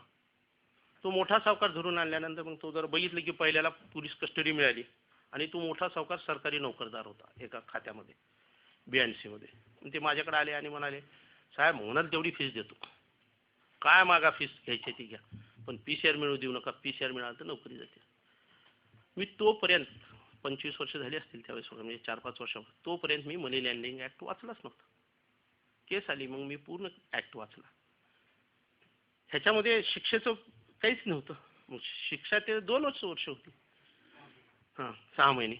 आणि मग ते बेलेबल नॉन बेलेबल लिहिलेलंच नसतं त्याच्यात. मग कुठं बघायचं, एखाद्या सेक्शनमध्ये कोण सांगेल, करेक्ट. मी पाहिलं तर तो बेलेबल निघाला. मी म्हणलं हो मी उभा टाकतो. मग त्यानं पुन्हा आठ घातली, साहेब ज्युनियरला पाठवू नका, तुम्ही उभा टाक. म्हणलं उभा टाकतो, बेल करून देतो, फीस तुम्ही म्हणसाल तेवढी देतो. म्हणलं उभा टाकलो, सरळ सांगितलं सर या सेक्शनप्रमाणे याला एवढी शिक्षा आहे आणि त्या शेड्यूल सेकंड प्रमाणे बेलेबल आहे. आणि त्यामुळे बेल इज राईट, द्यायलाच पाहिजे. तो आता साहेबांनी बघितलं, कागद बघितलं, सगळं साहेबांनी बघितलं, हो म्हणले बेल. सरकारी वकील उठले, साहेब 3 दिवसाखाली आपण त्या लोकांना PCR दिले. त्या दिवशी लोकांनी सांगाने वकिलांनी मी काय करू म्हणले, आता ह्यांनी कायदा दाखवला म्हणून सोडणं बाहेर. संध्याकाळी आला ते, किती वाक्य बोललो तुम्ही? 4. या सेक्शन प्रमाणे शिक्षा एवढी आहे, पण शिक्षा एवढी असेल तर या सेक्शन प्रमाणे तो वेलेबल आहे, बेल इज राईट. किती फीस घ्यावी? संध्याकाळी आला, किती देऊ? म्हणलं 1 लाख रुपये. मी म्हणलं तू म्हणला होतास म्हणेल तेवढी. बरं साहेब, बरं ह्या काही घ्या. देतात लोक. त्याला ते काम केलं तर 1 लाख रुपये त्या माणसाने दिले 4 वाक्य बोलल्याचे. मी तुम्हाला हेच सांगतोय की त्या सेक्शन मी जर वाचलं नसतं मनी लँडिंग ऍक्ट तर मिळालं नसतं. मी म्हणलं ना, मी 25 वर्षाची प्रॅक्टिस झाली, मनी लँडिंग ऍक्ट तोपर्यंत वाचला नव्हता. त्याच्या शिक्षा सगळेच ऍक्ट आपण वाचतो असं आहे का? पण या घटनेनं असं गृहीत धरलंय की या देशात झालेले सगळे कायदे सर्व लोकांनी वाचलेले. उद्या कोणी खून करीन मी काय वाचलंच नव्हतं साहेब, मला काय माहिती खून केल्यावर एवढी शिक्षा, असं म्हणून भागतंय का? म्हणून सांगत होतो की मनी लँडिंग 324 आहे, 326, 307 बद्दल सगळं सिनियर बोललेले आहेत, ते मी रिपीट करत नाही. छोट्या छोट्या गोष्टी असतात. आर्ट ऑफ क्रॉस एक्झामिनेशन ही अत्यंत सगळ्यात महत्त्वाची गोष्ट आहे. 2 त्याच्यावर मी उदाहरणं सांगेन, मित्रांनी माझे सिनियर मित्र बोलले असतात. क्रिमिनलमध्ये काय विचारावं यापेक्षा काय विचारू नये याला अत्यंत महत्त्वाचं आहे, हे लक्षात घ्या. त्यासाठी माझं एक गाजलेलं स्वतःचं उदाहरण आहे, फसलेलं, मी ते सांगत असतो. गेल्यावेळेसही सांगितलं होतं, यावेळेसही सांगतो. क्रॉस एक्झामिनेशन ही एक आर्टच आहे. ते एका दिवसात कधीच कुणाला येत नाही. ती सवयीनं येते, त्याच्या कशी येते तेही मी पुन्हा सांगेन. तर ती केस अशी होती, 2 उदाहरणं मी सांगतो त्याच्यामध्ये. 2 उदाहरणं आहेत आर्ट ऑफ क्रॉस एक्झामिनेशनचे. एक माझ्याकडे 363, 366, 376 केस होती. एका पोरीला गोड बोलून फुसून पळून नेलं, तिच्याशी जबरदस्ती लग्न केलं आणि तिच्या बलात्कार केला, अशी ती काहीतरी केस होती. पण ती कन्सेंटची थेरी कन्सेंटची होती. गेली ती मर्जीनच होती, पण तिचं वय कमी पडत होतं, थोडं ॲट द वर्ज ऑफ मेजॉरिटी वगैरे वगैरेच्या भागात होती. पण तिची लहान बहीण होती. तिचा किस्सा असा होता की त्या बहिणीची साक्ष होती आणि त्या लहान बहिणीनं सांगितले, मी आणि माझी मोठी बहीण हे कासलेच्या XYZ गिरणीमध्ये दळायला गेलो. तिथं गेलं असता आरोपी एक तिथं आला आणि त्यानं माझ्या बहिणीला हातानं असं केलं, डोळे वटारून असं असं केलं. माझी बहीण न म्हणून असा त्यानं परत एकदा तिला आग्रह केला आणि त्यामुळे बहीण तिकडे गेली, त्याच्याकडे गेली आणि ती गेली, ती तिकडेच गेली, म्हणजे पुन्हा काही आलीच नाही. ती आली, ती केस घेऊनच आली बिचारी. आणि मग ती अशी केस होती. मग आता आपण तिला विचारलं, मग मला माहितीत कळालं की ती जी गिरणी आहे तिच्या घरापासून 1-1.5 किलोमीटर अंतरावर आहे आणि तिच्या दरवाज्यात एक गिरणी आहे, घरापासून एक 100 मीटरवर गिरणी आहे. हे कळालं मला. मग मी तिला विचारलं, बेटा हे ते सगळं दडावलं नाही? विचारलं, बेटा तुझ्या दरवाज्यात पण एक गिरणी आहे 100 मीटरवर? हो आहे. म्हणजे ही कासलेची गिरणी जी आहे ती 1.5 किलोमीटर अंतरावर आहे. तिनं म्हणली हो. आता एवढं हो म्हणाल्यानंतर गप्प बसलं पाहिजे. उकरायचं किती हे सुद्धा कळालं पाहिजे, किंवा एक्सप्लेनेटरी क्रॉस करता कामा नाही. अँबिग्युटी क्रिएट करून ठेवून टाकायची आणि अँबिग्युटीवर आर्ग्युमेंट करायची. अँबिग्युटीचं एक्सप्लेनेशन घ्यायचं नाही. मग मी तिला विचारलं, जायबा साहेब अत्यंत वीर भावनेने, आता कशी पकडली म्हणून. मी म्हणलं 1.5 किलोमीटर लांब असताना, दरवाज्यात असताना तेवढ्या लांब काय गेली? तिने म्हणली, साहेब तिकडे 10 पैसे स्वस्त आहेत म्हणून तिकडे गेले. तिकडं 10 पैसे पाहिली स्वस्त आहे म्हणून तिकडे गेले. जजनी वरून म्हणाले, मिस्टर बळवंत जाधव किती उकरायचं तेही कळायला पाहिजे. बघा बरं म्हणले, तुम्ही एवढे त्या लागत्या पुरीनं काढलं का नाही येड्यात? खरोखर येड्यात काढलं. केस सुटली आलीही दा, पण कुठं थांबलं पाहिजे हेही कळायला पाहिजे. दुसरं उदाहरण असंच आहे, 306, 498 हे सगळे जे असतात, 304B वगैरे. एक मुस्लिम समाजाचं होतं आणि क्रॉस एक्झामिनेशन तिचे वडील वगैरे आलेले आणि ॲग्रेसिव्ह होते. मुलगी मेली होती हेही होतं, 100% जळाली होती हेही खरं होतं. मुलीच्याही काही चुका होत्या, त्यांच्या घरच्याही काही चुका होत्या आणि शेवटी ती मुलगी गरीब घरची होती. मग पहिल्या सुरू ते मिटण्याचं चाललं काहीतरी. मग ते माझ्या ऑफिसला आले, ते पुढले वकील त्यांचे जे असिस्ट टू प्रॉसिक्यूशन आहेत, म्हणजे वकील साहब देखो उसमें कुछ होता है क्या? उन्होंने इतना सोना लिया, ये लिए वो लिए. हम छोड़ दिए. आमच्या पार्टीला म्हणतो, वो तो सब खाने में गया, खाना किए, पैसे दिए तो खाना किए, शादी हमारे दरवाजे में हो गई, क्या बचा उसमें, हमारे को क्या बचा, असं ह्यांनी सुरू केलं. बागवान समाजाचे होते. मग ते काही तडजोड काही त्यांनी 2.5-3 लाख रुपये मागितले आणि हे काही 40-50च्या पुढे होईना गेले. मग तडजोडसाठी आम्ही एक तारीख मागून घेतली आणि तडजोड काही झाली नाही. पण तडजोड नाही झाली म्हणल्यावर की त्यांनी तलवारी काढूनच साक्षीला, म्हणजे एकदम तैट, कैसा नाही उसको अंदर ही डालेंगे ह्या आविर्भाव. मग पुरीचा बाप झाला साक्षीदार. त्यानं जैसे ते सांगितलं. पोरीचा बाप साक्षीदार झाला, तिचं आणखी एक झाला. पण ते सरकारी वकील साहेबाला कसं असतं, दिवसावर फीस असते. एकच दिवसात ट्रायल संपली की त्यांना काही करमना. त्यांनी म्हणले साहेब पुरीची आजी एक आहे आणि तिच्याजवळ तिनं काही डिस्क्लोजर केलेलं आहे, ते घेणं महत्त्वाचं आहे आणि तिच्यासाठी मला उद्याची तारीख द्या. ऑल राईट म्हणले, घ्या, इट इज युअर चॉईस. दुसऱ्या दिवशी ती म्हातारी आली. मी पाहिलं तिला 65-70च्या जवळपासची होती. मला अशी कळालं की ती हजला जाऊन आली होती. साक्षीदारात थोडं चढवायला शिकलं पाहिजे. उत्तरं कशी घ्यायची एक आठ. म्हणलं दादी माँ हज हो क्या है आप? हाँ माँ हज हो क्या है. हज होने के बाद झूठ नहीं बोलते देखो. हाँ कभी नहीं साहब, मारे ना ये लोगों ने, मारे म्हणून लागली. हिनं तर तयार दिसलेली आहे, मारे पहिलंच विचारले. अम्मा वो तस्बिया का कुछ तो भी चल रहा था ना, तस्बिया होने का, उसका क्या हो गया? आप पैसे नहीं दे रहे ना वकील साहब बोले. 25-30 लोग बोल रहे, जमता क्या म्हणे. तुम कितने मांग रहे? ती सरकारी वकील उठला. मी हातानेच असं केलं. तुम कितना मांग रहे थे? साहब 2-3 लाख तो देना ना साहब. जज साहेबाला म्हणे 2-3 लाख तो देना, हमारा खर्चा होगा. संपली का नाही केस. ती जर साक्षीदार. मी तेव्हा बापाला प्रश्न विचारला असता, त्यानं सांगितलं नसतं. कोणचं ऍडमिशन कोणचा साक्षीदार देऊ शकतो हे वाचायला शिका. हे कुठं शिकाल? हे समाजामध्ये शिकाल, कायद्यामध्ये नाही. मी दरवेळेस सांगत असतो की समाज वाचायला शिका. आपल्याकडे पाहिलं जातं की आर्ट ऑफ क्रॉस एक्झामिनेशन ही फार छोटी गोष्ट आहे. आत्ताच मोहता साहेबांनी सांगितलं 498 2 गोष्टीला प्रिझम्पशन दिले. काल कुंभकोणी साहेबांनी सांगितलं की प्रॉसिक्युशन मस्ट प्रूव्ह हिज केस बियॉन्ड ऑल रिजनेबल डाऊट. हे 2 सेक्शनला मात्र नाही आहे. कोणत्या? डावरी डेथला. आणि दुसरं सांगा, दुसरं कशाला नाही आहे? ॲट्रॉसिटी. का नाही या दोघाला सांगा, कोणी कारण सांगेल का? घटनाकारांना किंवा कायदे पंडितांना का वाटलं ह्या 2 सेक्शन त्याच्यामधून काढावे? त्याचं कारण असं आहे की ही मुलगी त्या सासरवाडीत राहते. तिथं सगळेच तिचे विरोध आहेत. नवरा ज्यांच्यावर आरोप आहे तो नवरा, तो दीर, त्याचे घर बाजूला आजूबाजूला त्याच्या दीराचे, भाऊकीचे, त्यांचा समाज, त्यांचंच घर. आणि तिला कोण सांगणार आहे? आणि त्यामुळे तिला कुणी सांगणार नाही. तसं दलिताला एखाद्या शिव्या दिल्या तर दलिताच्या ज्या उत्तर प्रदेशमध्ये ह्या जास्त घटना आहेत अट्रॉसिटीच्या, त्याच्या बाजूने साक्ष दे. एखाद्या दलितानं सांगितलं की तू अमुक अमुक आमच्या जातीचा म्हणून त्याच्या जातीवर शिवीगाळ केली, तर त्याला सिद्ध करायची गरज नाही शिवीगाळ की आपण सिद्ध करायचं आपण शिवीगाळ केली नाही. हा कायदा प्रिझम्पशन त्याच्यामध्ये दिले. मग आपण ह्याच्यामध्ये जे डावरी डेथ असतात त्याच्यामध्ये आपल्याला सहज आयओ असतो. आयओला जर आपण विचारलं साहेब किती वर्ष प्रॅक्टिस झाली, किती वर्षापासून आपण करता? 15 साल. 15 साल आयओ हो. हां आयओ. काय साहेब तुमच्याकडे केस आली म्हणजे तुम्ही तपास निक्षून करता, काही चुका ठेवत नाही. कुणी म्हणाल का हो ठेवतो म्हणून? You are efficient police officer. Yes sir. किती आतापर्यंत चार्जशीट केले? साहेब 150-200 चार्जशीट केले. तपासामध्ये काही त्रुटी तर ठेवत नाही ना? तुम्हाला हा आरोपी सापडल्यानंतर त्याला घालण्यासाठी सर्व प्रयत्न करता. हो. होच म्हणणार, नाही म्हणणार का? या केसमध्ये आपण सर्व प्रयत्न केले. हो. या पुरीला काही त्रास होता का? आत्ता सांगितल्याप्रमाणे ॲडमिशन फार छोटे फिर्यादी मुलीची आई किंवा वडील. हे पहा तुमची मुलगी झालं गेलं दुर्दैवाने, पण या घरी तुम्ही दिली आणि या लोकाच्या घरी मेली, यामुळे या लोकांवर तुमचा राग आहे. काय म्हणेल तू? हो. त्या रागापोटी खोटं सांगताय. त्यांना राग आहे म्हणणं, त्या रागापोटी खोटं सांगताय. हे आपल्याला बेनिफिट. म्हणजे ह्या छोट्या छोट्या गोष्टी आहेत. क्रॉस काही शिकून येत नाही कुणी, त्यामुळं आर्ट ही वेगळीच आहे. कसं असतं, पोलीस फार बदमाशा करतात. त्याच्यासाठी अजून क्रॉस म्हणजे त्याच्यासाठी वाचणं किती गरजेचं असतं ते सांगतो. वेळ आहे ना?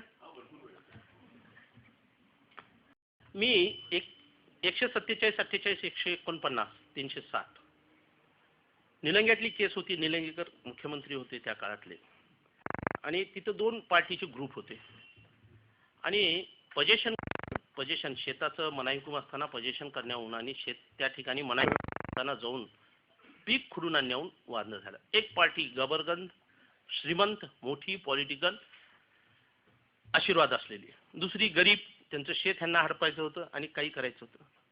आणि मग जायभाई साहेबांना आम्ही जे कम्युनिस्ट असल्यामुळं ते जसं म्हणलं आम्ही संघ आमच्याकडे गरीब आधी येतात आणि ते काँग्रेसवाल्याकडे जातात असं होतं. विनोदाचा भाग झाला. आमच्याकडे काँग्रेसवालेही भरपूर येतात.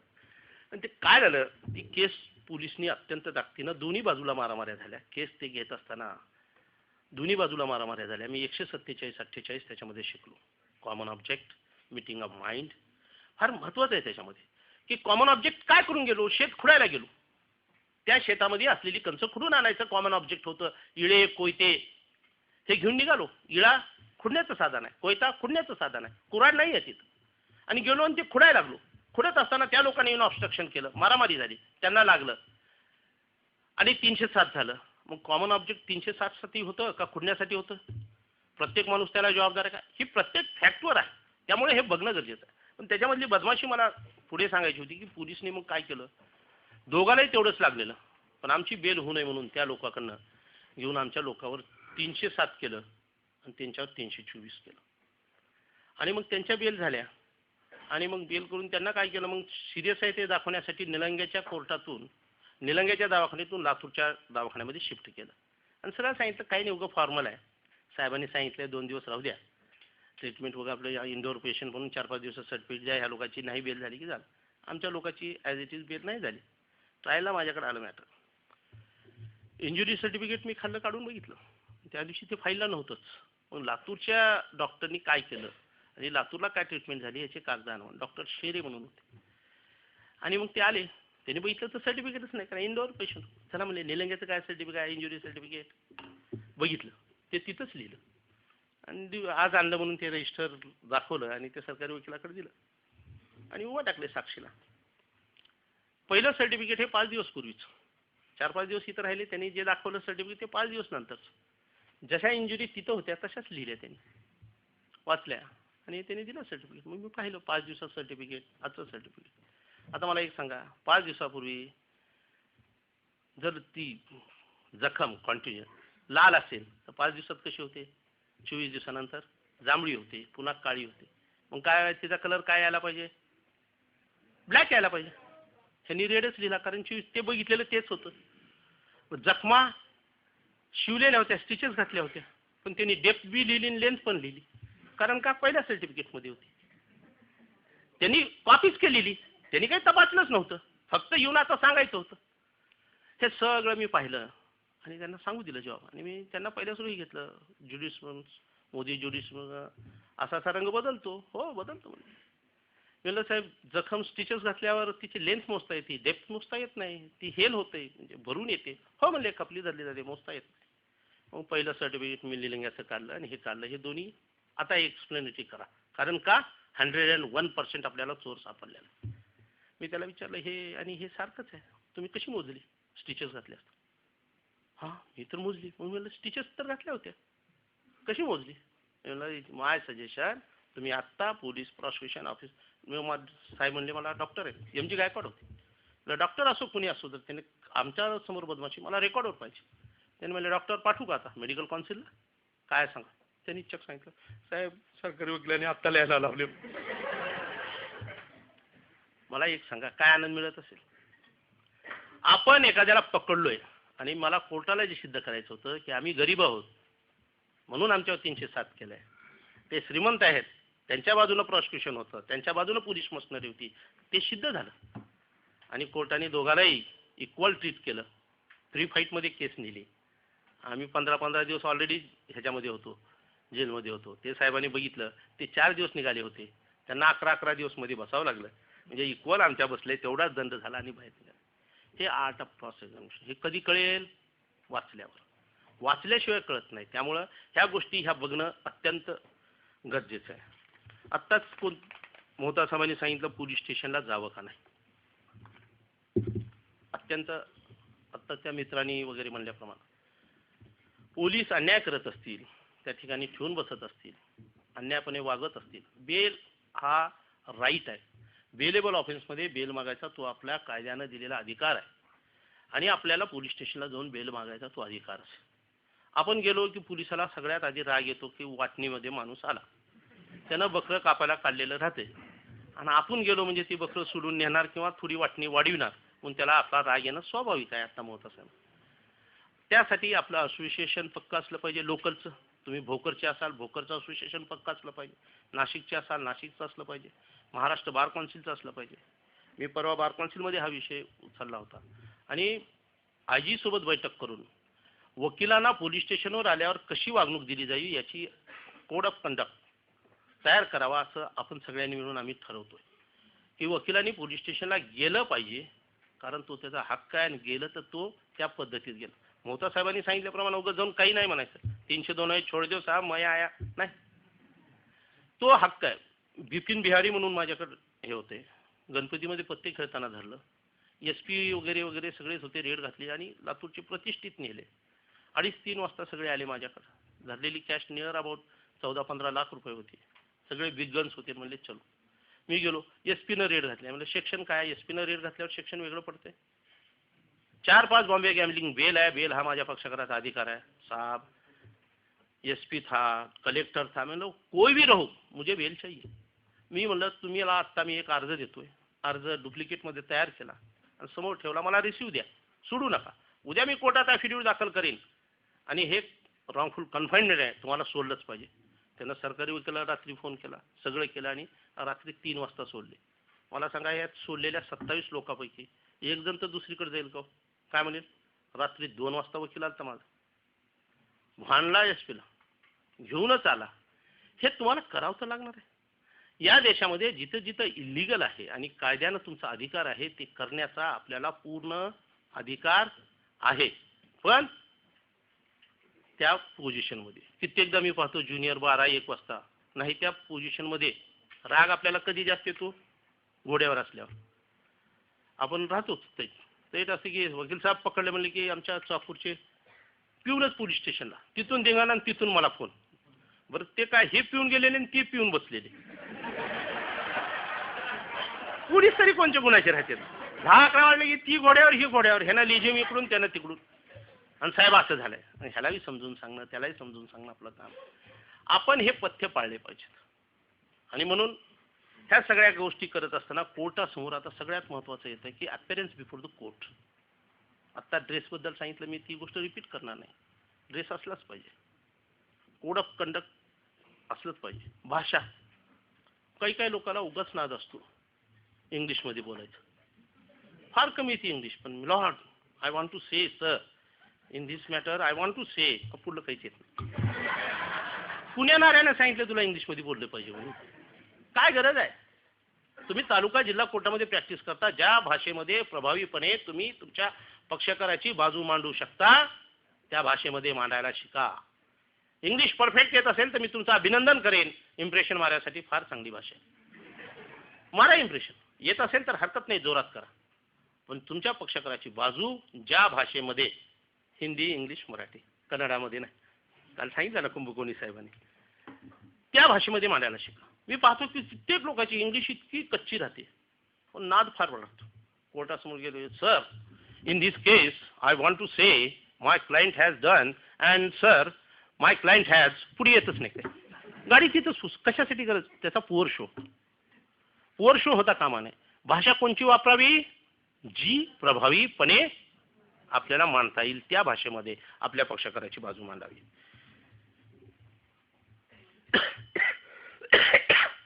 कोर्टामध्ये जज समोर वातावरण कसं हेल्दी राहील याचा प्रयत्न करावा.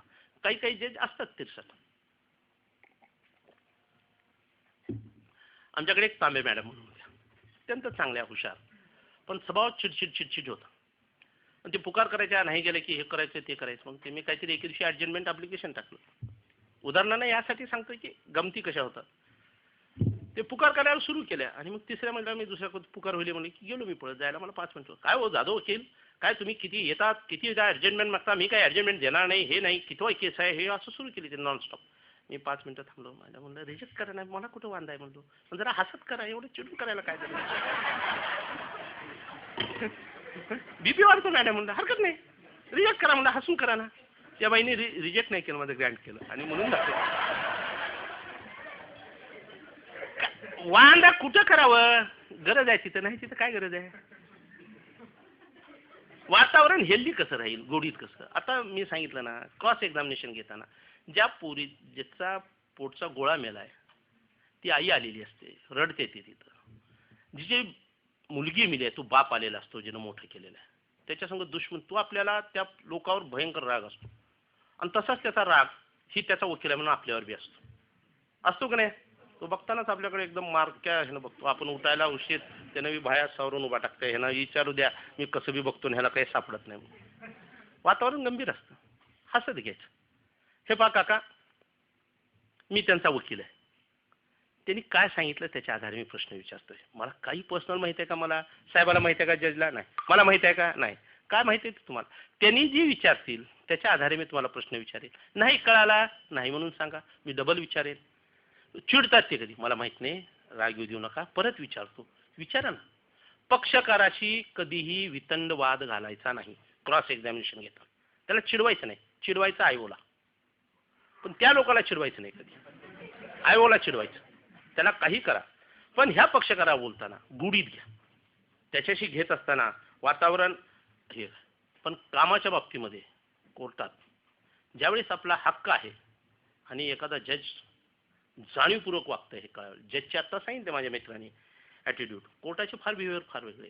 सगळेच काही चांगले आहेत असे नाही, सगळे वाईट आहेत असे नाही. काही काही आपले मूड्स घेऊन तिथे येऊन बसतात. दुपारी इंट्रोलला घरी गेले आणि बायकोने व्यवस्थित जेवायला नाही दिलं, चहा नाही दिलं की आल्या आल्या सगळे तो राग, बायकोचा राग इथं डायसवर काढलायच म्हणून समजा. असतंच ते मानवी स्वभाव आहे, तेही शेवटी देव नाही माणसंच आहे. काही काही लोकांच्या खुडी असतात. मी सांगतो, आमच्याकडे एक जज होते, नाव सांगणार नाही. त्यांना सोय होतं लेडीजला फेवर करायची. आणि आमच्या काळामध्ये, त्या काळामध्ये एक सवय, काय म्हणजे काही तसा हेतू नसतो. आणि माझ्याकडे त्या काळात एक लेडी ज्युनियर होती, राजुरे मॅडम, नाव सांगतो. मग ते माझ्याकडे ज्युनियर, आणि त्या काळात लातूरमध्ये 5-6 लेडी ज्युनियर होत्या.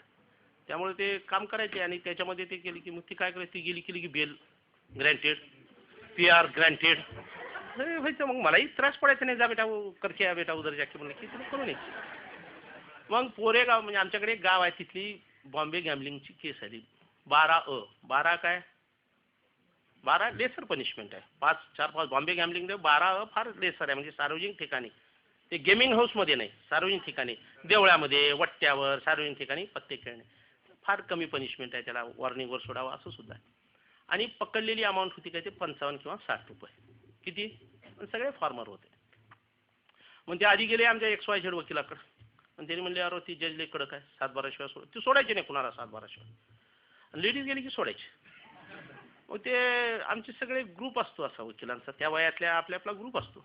मग ते आले, त्यांच्याकडे आले, त्यांना म्हणलं 7-12 लागेल, 7-12 शिवाय होत नाही, कसं बघा, 500 रुपये लागतील वगैरे वगैरे. पुन्हा मग माझ्याकडे आले फिरून. मी बघितलं 7-12 नाही का? नाही. म्हणलं 2000 रुपये लागतील. देऊ साहेब म्हणले, पण 7-12 नाही. हरकत नाही म्हणलं, द्या 2000 रुपये. दिलं राजूर मॅडमकडे करा. पण ते त्याला कळालं, त्या वकिलाला, तेही बरोबरीचा दोस्त होता. ते म्हणला तुझ्याकडे आलेत का पोरेगावचे? म्हणलं हो. 7-12 नाही की? म्हणलं हो नाही, करतेच राजू. हां, पुरेवाला पुढे करून करा वकिली म्हणलं. बट नॅचरल, पुरेवाला पुढे करून करण्या वकिली म्हणलं. मला इथे गोष्ट खटकली. आणि खटकणं हे वकिलाचं, हा सांगतो आग्रही राहा. मला ती गोष्ट खटकली. म्हणलं त्या राजुरे मॅडमला, थांबा मी जातोय बेल मागायला. नाही नाही सर म्हणली काही गरज नाही, मी आणते. म्हणलं तुला माहित नाही बेटा, दुसरा विषय. मग गेलो मी बेलला. मग मी बेलला भांडणार आणि आज वांदे होणार म्हणून कोर्टात गर्दी झाली. सगळ्या कळा ना ग्रुपला. आणि तेही लोक धाबारा होते, फुल हॉल भरला. ते आले, जज बसले. काय म्हणले एवढं काय? म्हणलं काहीच नाही. रिमांड किती आहे? एकच आहे. कशाचं आहे? बॉम्बे. काय? Sir bail. हां. म्हणलं सर PR पाहिजे, 7-12 नाही. नाही म्हणले माझ्याकडे पद्धत नाही, माझ्याकडे PRची पद्धत नाही. म्हणलं माझ्याकडे म्हणजे काय, मी तुमच्या वाड्यावर आलोय का? म्हणलं पद्धत. त्याला लक्षात आलं भांडायला आले. तुमच्या वाड्यावर नाही आलो साहेब. म्हणलं आपल्याकडे पद्धत CPC, CRPC, एव्हिडन्स ॲक्टची आहे पद्धत. नाही म्हणले मी देत नाही, तुम्ही असा आग्रहानं मागत नाही, माझं डिस्क्रेशन आहे म्हणलं. Discretion means what? ते कधी वापरलं पाहिजे? तुम्ही आता जर शेतकरी आहेत, 12 गॅमलिंग ॲक्ट आहे, ह्यांना वापरणार नाही डिस्क्रेशन, तर का 302, 376 मध्ये वापरणार का? तुम्हाला भांडणं करायचे आहेत का? म्हणले. मला भांडणं नाही, मी हक्क मागायला आलो. आणि तुम्ही कधी देता, कुणाला देता आणि कसं देता हे बारला माहिती. हे वाक्य बघितल्यावर त्याचा अर्धा झाला तो. पण त्यालाही चटकन हार स्वीकारी वाटली नाही. ते म्हणले मी थोड्या वेळाने ऑर्डर करतो, तुम्ही जावा म्हणले. चेंबरमध्ये गेला आणि बेल दिली. आणि माझ्या ज्युनियरला बोलवून सांगितलं, तुझ्या सिनियरला म्हणले चुरून पोळी दिली तो बोंबलून तूप मागायची सगळ्या.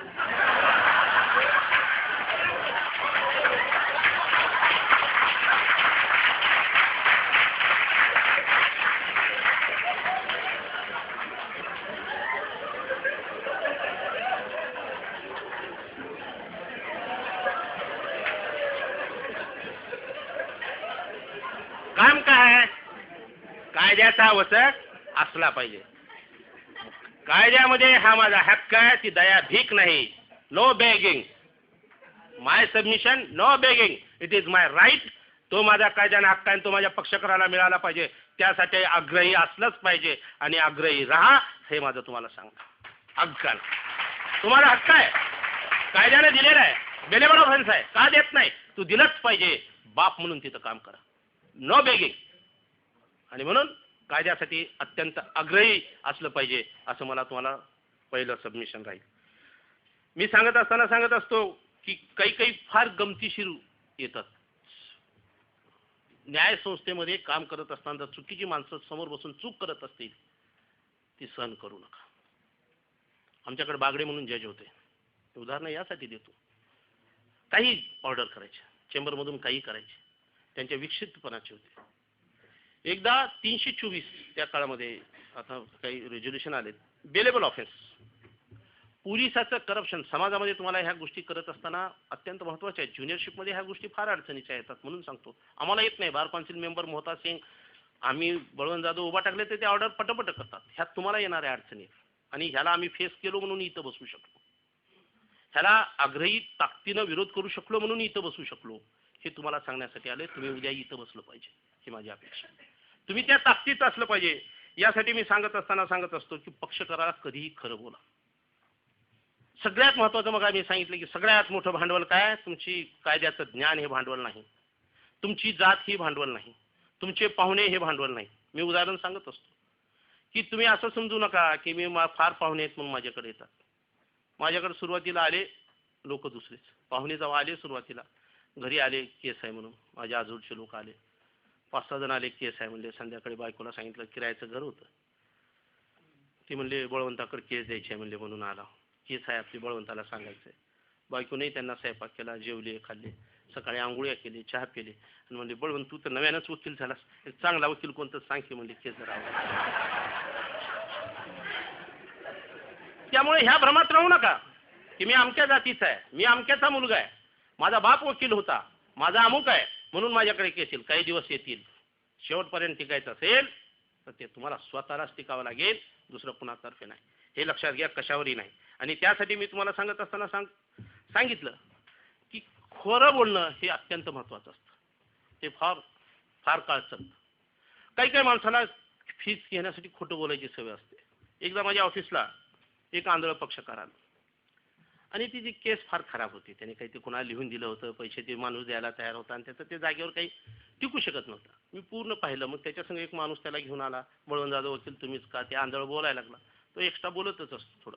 पण त्यानं सांगितलं, मी त्याला सांगितलं सगळे कागद वाचले. म्हणलं काका केस करण्यात काही नाही, ते तुम्हाला देतो म्हणलं 2-2.5 लाख रुपये तेवढे घ्या, त्याच्यावर अजून 5-50 वाढवून मागा, पण केस केला तर तुम्हाला काही मिळणार नाही. बघा केस लई बघा की वकील साहेब एवढं नाव आहे तुमचं, तुम्ही कसं नाही म्हणला, तुम्ही म्हणले की होतंय आणि तुम्ही करावं लागतंय असं म्हणू लागला. मी म्हणलं वा नाव असलं म्हणून मी काय गड्याची बाई करू शकत नाही, बाईचं गडी करू शकत नाही. कायदा जी आहे तीच असेल. नाव आहे याचा अर्थ असं होत नाही ही केस तुझी कच्ची आहे. मी त्याला 3-4दाही सांगितलं, मग होत नाही म्हणायचे. जातो बघतो म्हणलं. उठला. आंधळ होतं. निघालं, त्याला हात धरून केलं. मग एक हुशार चाणाक्ष ज्युनियर माझ्या ऑफिसचे जे 5-6 होते ते बसलेले होते. त्याने बघितलं की चालली केस. तिने पाणी पिण्याचा, पान खाण्याचा बहाणा करून ते आंधळ्याला थोडं लांब जाऊ दिले आणि पुढे गेले आणि त्याला अडवलं. म्हणले भाऊकडे झाले काम जास्त म्हणले, त्यामुळे भाऊ नको म्हणते. पण तू भाऊ समोर नाही, तू माझ्याकडे ये म्हणले तिथं कोर्टामध्ये, या ठिकाणी त्या बरोबर पत्र, मी तुझी केस करतो म्हणले. त्याच्याकडनं फीस घेतली काय घ्यायची ती, केस दाखल केली. जे व्हायचं ते रिझल्ट वर्ष 1.5 वर्षामध्ये ते विरोधात गेली. ते पहिलं माणूस 2-2.5 लाख देतो म्हणत होता, आता केस केलास ते बी देत नाही म्हणलं. पण ते आणि बोलायला फार चॅप्टर असतात हे लोक. ते बोलायला सुरू केलं. ते तुम्ही जिंकतो म्हणलो होतो, कुठे गेलो, मग ते आंधळ दिसलं की ते वकील जायचं पळून. ते कोर्टात आलेलं दिसलं की त्या विचारायला काय करायचं, त्यानं जायचं पळून. मग ती आंधळच ती काय करायचं, सगळ्याला विचारायचं. ते वकील दिसले का हो कोणचे, ती हो ते नाव सांगायचं त्याचं कोण र ती दिसले का नाही त्यो अहो ते माझे पैसे घेतले हो के जिंकतो म्हणले आणि बघा मला फसविलं बघा गेलं काय भाव पडला पूर्ण ते आंधळ आले की पूर्ण कोर्टात व्हायचं की ह्यानं फसविलं त्या वकिलानं त्याला किती स्टँडिंग आहे किती घेतली फीस तुम्ही 2-2.5 हजार माझ्या ऑफिसून गेला विश्वास गेला लोकातून गेला तुम्ही सत्य बोलून घ्या सरळ सांगा आत्ताच मोहता साहेबांनी सांगितलं याच्यामध्ये आरोपी नंबर 1 ची बेल होणार नाही आरोपी नंबर 2, 3 मी प्रयत्न करीन 4-5 नंदा आहेत त्यांचे नवरे आहेत ते बाहेर सोडून दाखवीन घरातले आहेत भाऊ भावजा आहेत त्यांचे होण्याची शक्यता आहे नवरा आणि सासू अवघड आहे त्यांच्यावर डायरेक्ट ॲलिगेशन आहे 90 दिवस होऊ शकत नाही आता आपल्याकडे फार काही टिपिकल असतात पारधी लोक वडराचे लोक वैदू लोक त्यांची केस घेणं म्हणजे फार ताप ए वकिला कुठे आहेस तू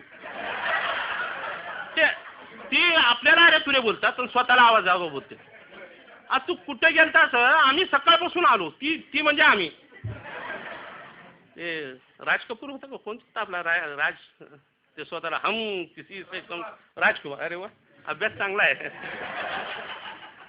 जुही चावला आणि ते स्वतःला हम म्हणतात तसं ते परत ते पारद्याचे वगैरे वडराचे ह्या लोकांची कामं अत्यंत ताकदीनं घ्या त्या लोकांना कायद्याचं अज्ञान असतं फीस पाहिजे तेवढी देतात पारधी पण फीस घेतली तर ती मानेवर असा खडा ठेवून काम करून घेतात हेही लक्षात घ्या पण त्या ताकदीनं कामं घ्यायचे पक्षकाराला कधी खोटं बोलून सगळ्यात एक सांगतो आयुष्यामध्ये मी आत्ता सांगितलं law is nothing but A common sense कोर्टामध्ये वागत असतानाच आत्ता सांगितलं साधे साधे नुसके असतात आत्ता कोणतरी म्हणलं ते 5 रुपयामध्ये ॲफिडेविट करतात बेलला असं करतात वकील साहेब बेलची फीस ही कधीच ठरवता येत नाही depends upon your and client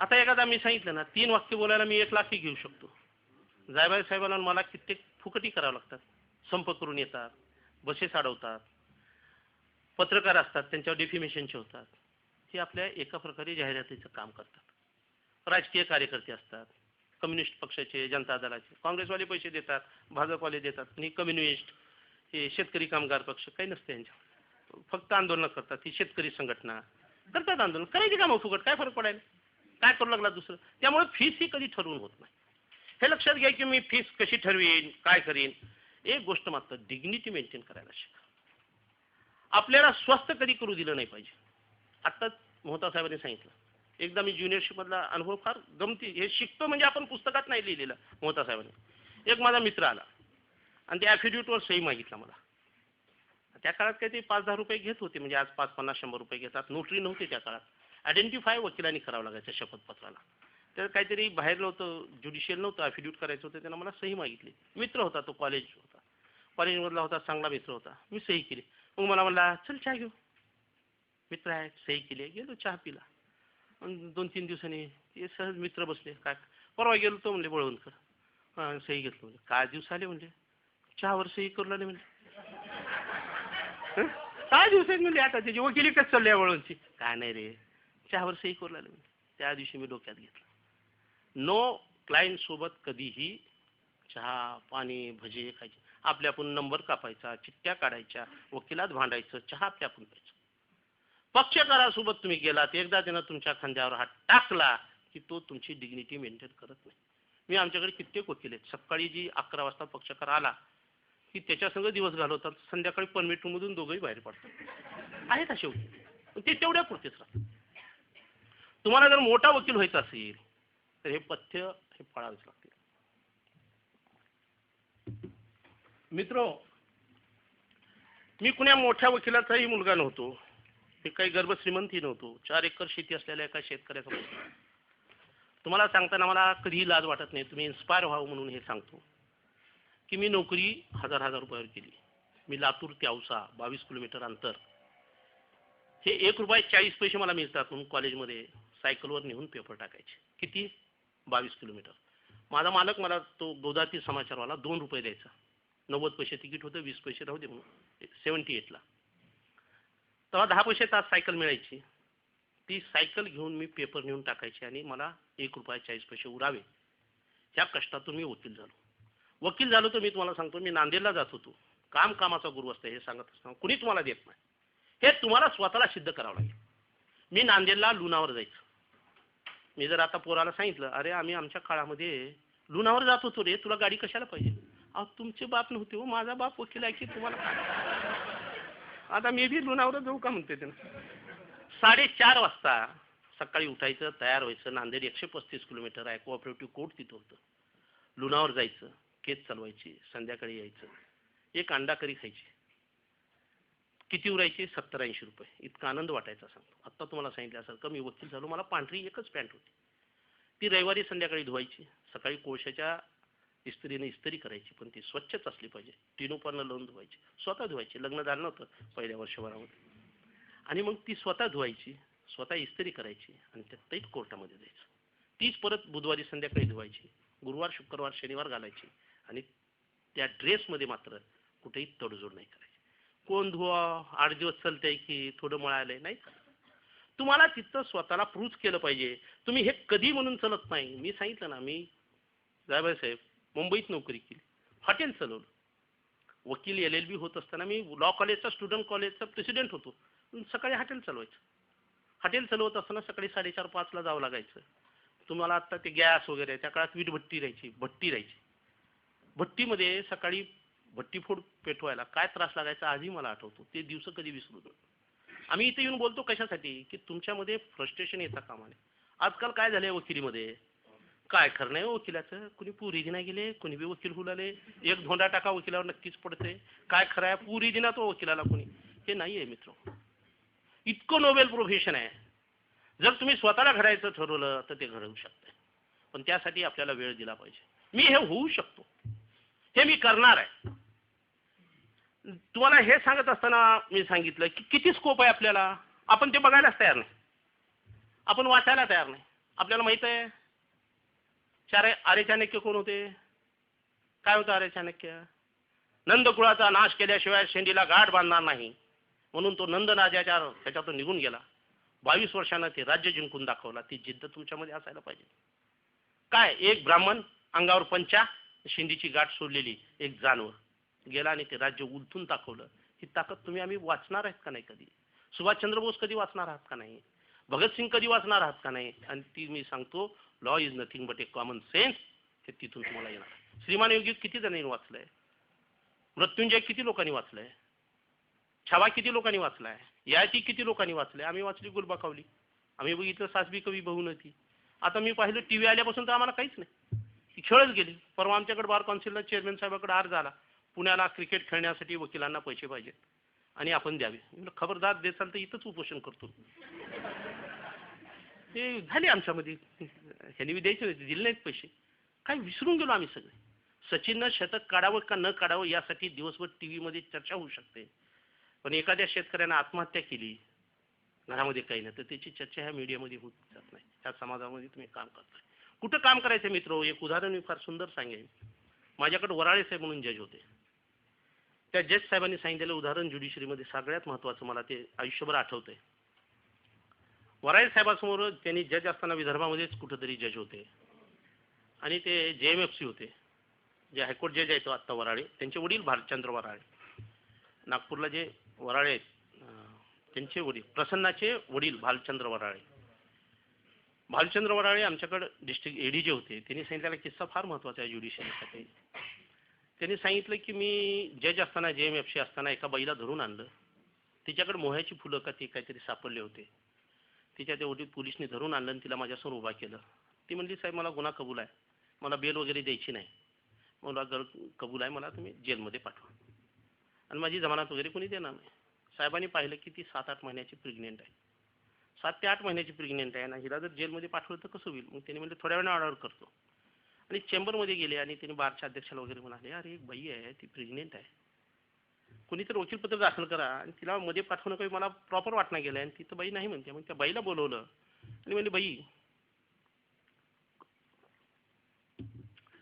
तुला अशा व्यवस्थेमध्ये पाठवणं मला काही योग्य वाटत नाही, आणि तू काही वकील साहेब, मी सांगतो वकील मिळतील तुला, तू गुन्हा कबूल आहे म्हणली होतीस ती म्हणू नको, मी तुला सोडून देतो.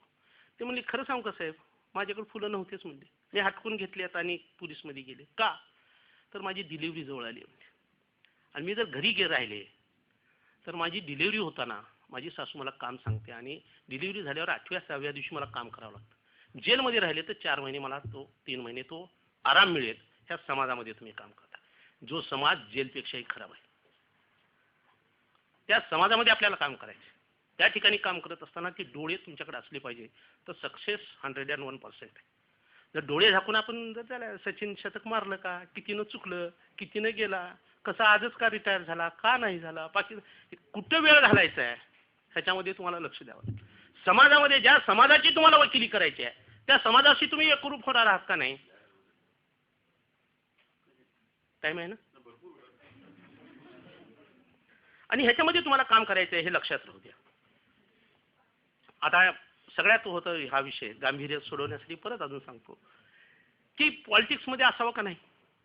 या समाजाचा पॉलिटिक्स एक भाग आहे. कुणी म्हणतात राजकारणात राहावं का नाही. मोहता सिंग असतील, मी असेल, मी एका पक्षाचा जिल्हाध्यक्ष होतो, पण कोर्टाची नाळ कधी तुटू द्यायची. समाजामध्ये तुम्ही देश चालवून, राजकारण हे देश चालवण्याचं एक साधन आहे, हे लक्षात घ्या. आम्ही आज सगळ्यांनी काय सुरू केलेलं आहे, घाण आहे राजकारण, नको त्याच्यामध्ये. 50% रिझर्वेशन आलंय. आम्हाला जेव्हा लेडीज हुडकायची गरज पडते, हे तुझ्या बायकोला उभा करतोस का म्हणून कार्यकर्त्याला विचारावं लागतं. निवडून आलं तर ती बायको घरीच बसते, नवराच तिथं फिरते काम करी. म्हणजे अजूनही 50 घटनाकाराला काय अपेक्षित आहे, हा समाज का रिझर्वेशन आहे. समाजातल्या सर्व घटकांनी, हिंदू, मुस्लिम, दलित सर्वांनी मिळून हा देश चालवला पाहिजे. महिलांना खांद्याला खांदा देऊन हा देश चालला तरच तो चांगला चालेल, हे घटनाकाराला अपेक्षित असल्यामुळं हे रिझर्वेशन ठेवलेलं आहे. मग तुम्ही मागं का राहता. नाही हो, ते घाण आहे. घाण आहे म्हणून त्याचे परिणाम तुम्हाला भोगावे लागणार आहेत, हे लक्षात घ्या. राजकारण जरी घाण असेल तर ते कडेवर बसून घाण आहे म्हणून भागणार नाही, त्याच्यामध्ये जाऊन तुम्हाला ते स्वच्छ करावं लागेल, कारण त्याचे परिणाम तुम्हाला उद्या भोगायचे, ते लक्षात असू दे. म्हणून वकिलांनी जास्तीत जास्त राजकारणामध्ये कुठल्याही पक्षात राहा, तुम्हाला आवडेल त्या, दलित पॅंथरमध्ये राहा, शिवसेनेत राहा, मनसेमध्ये राहा, काँग्रेसमध्ये राहा, तुम्हाला जी विचारधारा आवडते, हा पक्ष हे समाजात तुम्हाला काम करायचे, आणि ते करत असताना काळा कोट अंगावर घालून नेहरूपासून आहे केले लोकांनी. आमच्या भागामध्ये शिवराज पाटील होते, विलासराव होते, गोमारे साहेब आहेत, लातूर. आणि जेव्हा वकील करतात तेव्हा त्याच्यामध्ये एक स्टँडर्ड असतं. मी पडलो, पहिला हार मी घातला का, तुम्हाला माहिती आहे हार जीत रोजच मी कोर्टामध्ये बघितलेली असते. पण दुसरा एकदा आरमुट्या पडू द्यावर त्याच्या घरावर धोंडे टाकते. पडल्या दुसऱ्या दिवशी विजय मिरवणुकीची निघाली की त्यानं धोंडे घालते. का, आरमुट आहे, त्याला ज्ञान नाही. म्हणून वकिलांनी पॉलिटिक्समध्ये असावं का नाही, हा विषय काय आपल्या चर्चेचा नाही. पण त्याच्यापासून माझे चुलते सांगायचे, पॉलिटिक्स हे त्या आगीसारखं आहे. लांब गेलं थंडी वाजते, फार मध्ये गेलं तर जळून जाते. कामापुरतं करा. जर आमदार खासदार झालो तर शुभेच्छा आहे.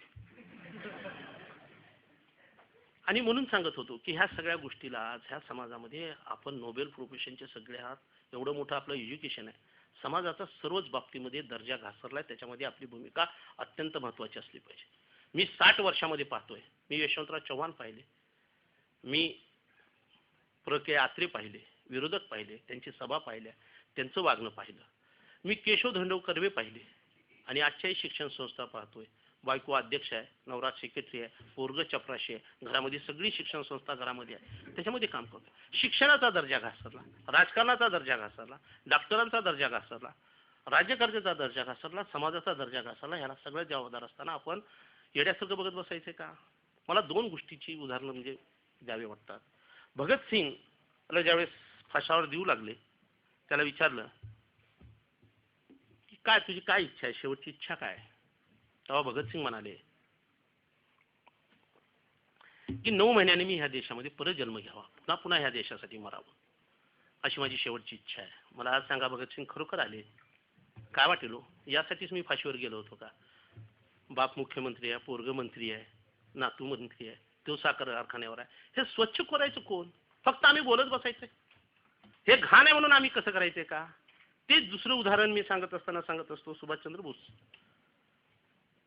की त्यांनी हे सगळ्यांनी जीव दिले. की सुभाषचंद्र बोसची अशी कथा आहे की सुभाषचंद्र बोसनी त्यांच्या आझाद हिंद सेनेमध्ये एका बाईचे 2 मुलं वारले. तिला 2च मुलं होते. आझाद बाबू त्या गावातून जात होते, तिला भेटायला गेले, काही पैसे देऊ लागले. ते म्हणले, बाबू रडायला लागली. ते म्हणले, माँ रो मत, मुझे बेटा समझ. सुभाष, मैं इसलिए नहीं रो रही हूँ कि मेरे 2 बच्चे गुजर गए, मैं इसलिए रो रही हूँ कि मुझे 2 ही क्यों थे, मेरे को 10 थे तो तेरे साथ देते थे. हे वाक्य विसरून जायचे आम्ही सगळे. आपलं त्याच्यामध्ये जे कर्तव्य आहे ते आपण सगळ्यांनी केलं पाहिजे. असं सांगतात की जालियनवाला बागेचा हत्याकांड होताना एक बाई पळता पळता तिला आपल्या घरातलं सगळं सोनं नाणं तिच्याकडे होतं आणि ती घरी पोहोचू शकेल का नाही अशी तिला खात्री वाटत नव्हती. आणि मग त्यावेळेस तिनं ते सोनं नाणं काय करावं असं तिला वाटलं. माझाच आहे मोबाईल माझाच आहे. आणि ते सोनं नाणं काय करेल असं तिला वाटत असताना तिनं वाटत पाहिलं की एक खादीचे अंगावर कपडे आहेत. त्याच्या हातामध्ये ते सोनं नाणं पूर्ण दिलं आणि म्हणाली, बाबू हे माझा पत्ता आहे, मी घरी पोहोचले तर माझ्या घरी पाठव, वाचून जगून राहिले. तो खादीचा ड्रेस असलेला माणूस म्हणाला, आई तू मला कसं माझ्यावर विश्वास टाकलीस की मी तुझ्या घरीच देईन आणि कसं वाटलेस. तर बेटा म्हणली, तुझ्या अंगावर खादी आहे, खादी घालणारा माणूस कधी खोटं बोलत नाही म्हणून मी तुझ्या हातात देते. आज जर एखाद्या बाईवर असा प्रसंग आला तर ती खादी आणि खाकी सोडून सगळ्याच्या हातात देईल, पण खादीवाल्याच्या हातात देईल. ही विश्वासार्हता जी गेली आहे राज्यकर्त्याची ती तुम्ही आम्ही काढणार आहात का नाही. का मी वकील आहे, माझं घर, माझं कुटुंब, माझं हे समाजाचं एकमेव हे क्षेत्र असं आहे की ज्याला समाजाचं प्रतिनिधित्व करता येतं आणि भांडता येतं, वकिली करता येते. या क्षेत्रामध्ये तुम्ही आहात, त्यामुळे हे सगळ्यात जास्त महत्त्वाचं काम आहे. म्हणून ह्या प्रोफेशनल इथिक्सला आता हे कधी म्हणायचं नाही की माझं काहीच खरं नव्हतं, हे कधीच म्हणायचं नाही. मी महिला वर्गाला विनंती करेन, खरंच तुम्ही कौतुकास्पद आहे, तुम्हाला 2 ठिकाणी काम करावं लागतं. वडिलाच्या घरी काम करावं लागतं आणि पुन्हा गेल्यावर नवऱ्याच्या घरी तिकडे जाऊन काम करावं लागतं. गड्याला बी लई काम करावं लागतं, बाहेर लई कष्ट करावं लागतं. तुम्ही ज्या पद्धतीनं काम कराल, तुमच्याकडे येणारे मॅटर त्यासाठी मुलाबालासाठी वेळ काढून तुम्हाला वकिलीसाठी वेळ काढणं खरंच अवघड आहे. परंतु आत्ता प्रमाण वाढतंय, ते वाढलं पाहिजे. महिलावर होणारे अत्याचार यासाठी तुम्ही आग्रही असलं पाहिजे. पण महिलावर अत्याचार होत असताना गड्यावर अत्याचार नाही झाला पाहिजे हेही तुम्ही बघितलं. लय अवघड आहे आजकाल. आजकाल माझ्याकडे काही पुरुष येतात, साहेब काही करा. परवा एक जण आलं, घटस्फोट त्याचा मंजूर झाला, सगळा मंजूर झाल्या संध्याकाळी हार आणि पेढे घेऊन आला. हार म्हणलं, हार कशाला. साहब बहुत बचा आहे म्हणलं. म्हणून अरे हार नाही पेढे, मी घटस्फोटाचे पेढे खात नाही. मग म्हणलो अभी दुसरी देख रहा है की नाही शादी. साहब ये जिंदगी में शादी नहीं करूंगा.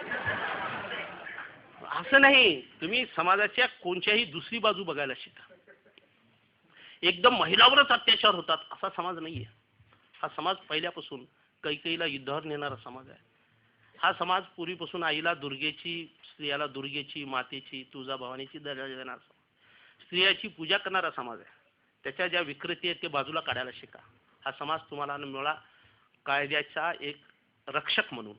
हा समाज घटनेप्रमाणे चालला पाहिजे, यासाठी मी वकील आहे. मी यासाठी वकील नाही की मी माझ्या चोराची फीस घेतली. लय गमती होत असतात. शेवटचं एक उदाहरण सांगून मी बंद करतो. माझ्याकडे एक 379चा पक्षकार होता. 379 चोरी. मी त्याच्यासाठी लुणावर जाऊन, परभणी, ज्यांना जिथं जिथं चोऱ्या करायचं तिथं जाऊन त्याची केस चालवायची. त्याचे 2 उदाहरणं मला फार छान वाटतात. म्हणजे ज्युनियर होतो मी, एकदम 1-1.5 वर्षाची प्रॅक्टिस झाली होती. मी घरी झोपलो होतो, सकाळची वेळ होती. मी असंच झोपलो तर इतकं 5:30ला ते मिसेस आमची बाहेर साफसूफ बघू लागली की आला, माझ्या पायाला हलवलं त्या पलंगाला, गेटलाच होतो. म्हटलं काय, तर त्यानं अंगावर माझ्या कोरे 10-5 बंडलं टाकले, काहीतरी 4-5 हजार रुपये. आणि साहेब म्हणला 2-3 केसेस आहेत, 4-5 दिवसात सगळ्या वाढवून घ्या, मी काही महिनाभर येणार नाही म्हणला. आणि ते 4-5 हजार रुपये दिले. त्या काळामध्ये शेपाशे मिळणंही ज्यावेळेस आम्हाला कौतुक वाटेल, त्या काळात 5 हजार रुपये दिले, सगळे कोरे बंडल. मी ते उचलले, उशीखाली ठेवले, पुन्हा झोपलो. मी जा बघतो गेलो. थोड्या वेळानं मग पुन्हा झोपलो मी थोडा.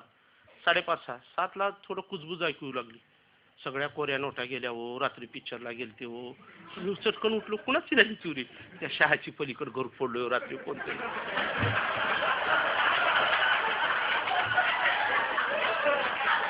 पिक्चरला गेलते म्हणले, घर सोडलं.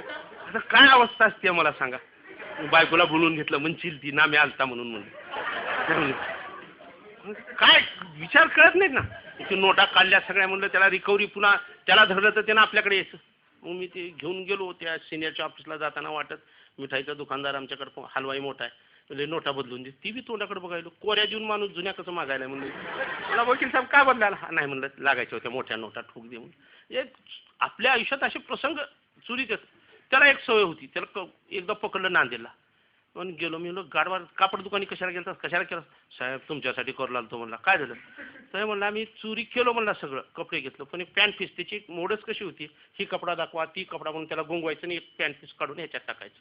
असं ती चोरी करायचं. एकच घ्यायचं पॅन्ट पीस, अर्धा मीटर 1 मीटर कपडा घ्यायचा. तोपर्यंत त्यांना 10-20 पॅन्ट पीस हाणलेले राहायचे आणि ते घेऊन पळून जायचा. ही त्याची मोडच होती. पण त्याला एक पांढरं दिसलं चांगलं, त्याला वाटलं आपल्या वकील साहेबाला नेलं पाहिजे.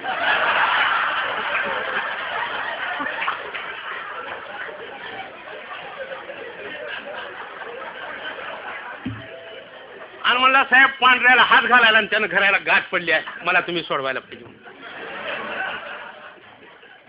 ह्या ज्युनियरशिपचे हे किस्से कुण्याही पुस्तकामध्ये लिहिलेले नाही, हे कुठेही नाही. म्हणून मी तुम्हाला हात जोडून विनंती करेन परत एकदा की माणसं जगायला शिका, माणसं वाचायला शिका, शेतकऱ्याची कामं बघा, चांभाराची कामं बघा, शेतकऱ्याची प्रत्येक समाजामध्ये डोळे उघडे ठेवून फिरा आणि नक्कीच तुम्हाला दिसेल की हे समाजाचं रक्षण करता मी आहे. हे देश मीच चालवणार आहे, काही अवघड नाही. नेल्सन मंडेला 32 वर्ष जेलमध्ये होता, राज्याचा राष्ट्रपती होऊन दाखवलं. ते मी तर आता कायद्याने एवढं शिकलेल्या का होऊ शकत नाही? कुठल्या आहेत प्रतिभाताई पाटील? इथल्याच आहेत ना, पुण्यालाच होत्या ना. तुमच्यापैकी प्रतिभाताई पाटील का होऊ शकत नाही? राष्ट्रपती का होऊ शकत नाही? राज्यपाल का होऊ शकत नाही? हे सगळं मी होऊ शकते, पण ते मला करायचंय. त्या समाजासाठी मला वेळ द्यायचा आहे, समाज तुम्हाला भरभरून देईल अशी अपेक्षा व्यक्त करतो. ज्या समाजाचं तुम्ही काम कराल तो समाज 100% तुम्हाला मोठं केल्याशिवाय राहणार नाही. आज मी इथं आहे, उद्या तुम्ही इथं राहावं अशी अपेक्षा व्यक्त करतो आणि थांबतो.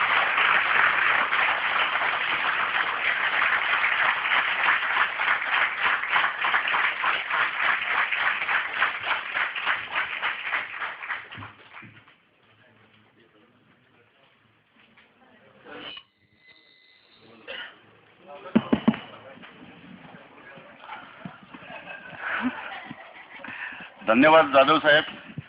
आपण जे आपल्या नोबल प्रोफेशनबद्दल आणि या प्रोफेशनमध्ये स्ट्रगल, सिन्सिअरिटी आणि प्रॅक्टिकल नॉलेज तुम्ही आमच्या ह्या सगळ्या तरुण वकिलांना दिलं त्याच्याबद्दल फार मी आपला आभारी आहे.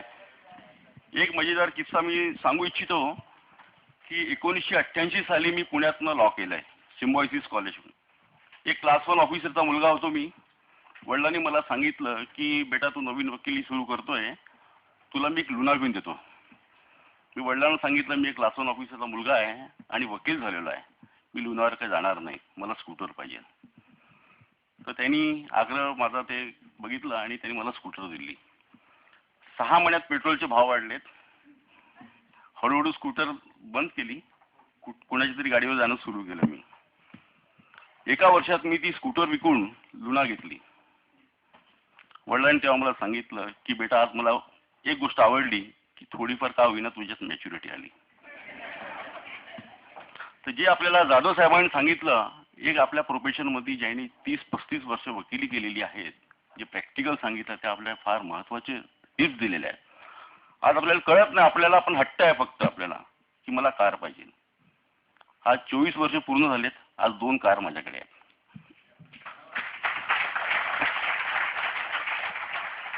पण स्ट्रगल हे जे सांगितलं त्यांनी स्ट्रगल करायलाच पाहिजे, सिन्सिअरिटी पाहिजे आणि तुमच्याकडे पक्षकार तो तुमची पब्लिसिटी करतो, ते तुमचं इन्व्हेस्टमेंट आहे. आता जेवण करू आपण आणि लगेच अर्ध्या तासात या आपण इकडे आपले माननीय सगळे गेस्ट आलेले आहेत. धन्यवाद.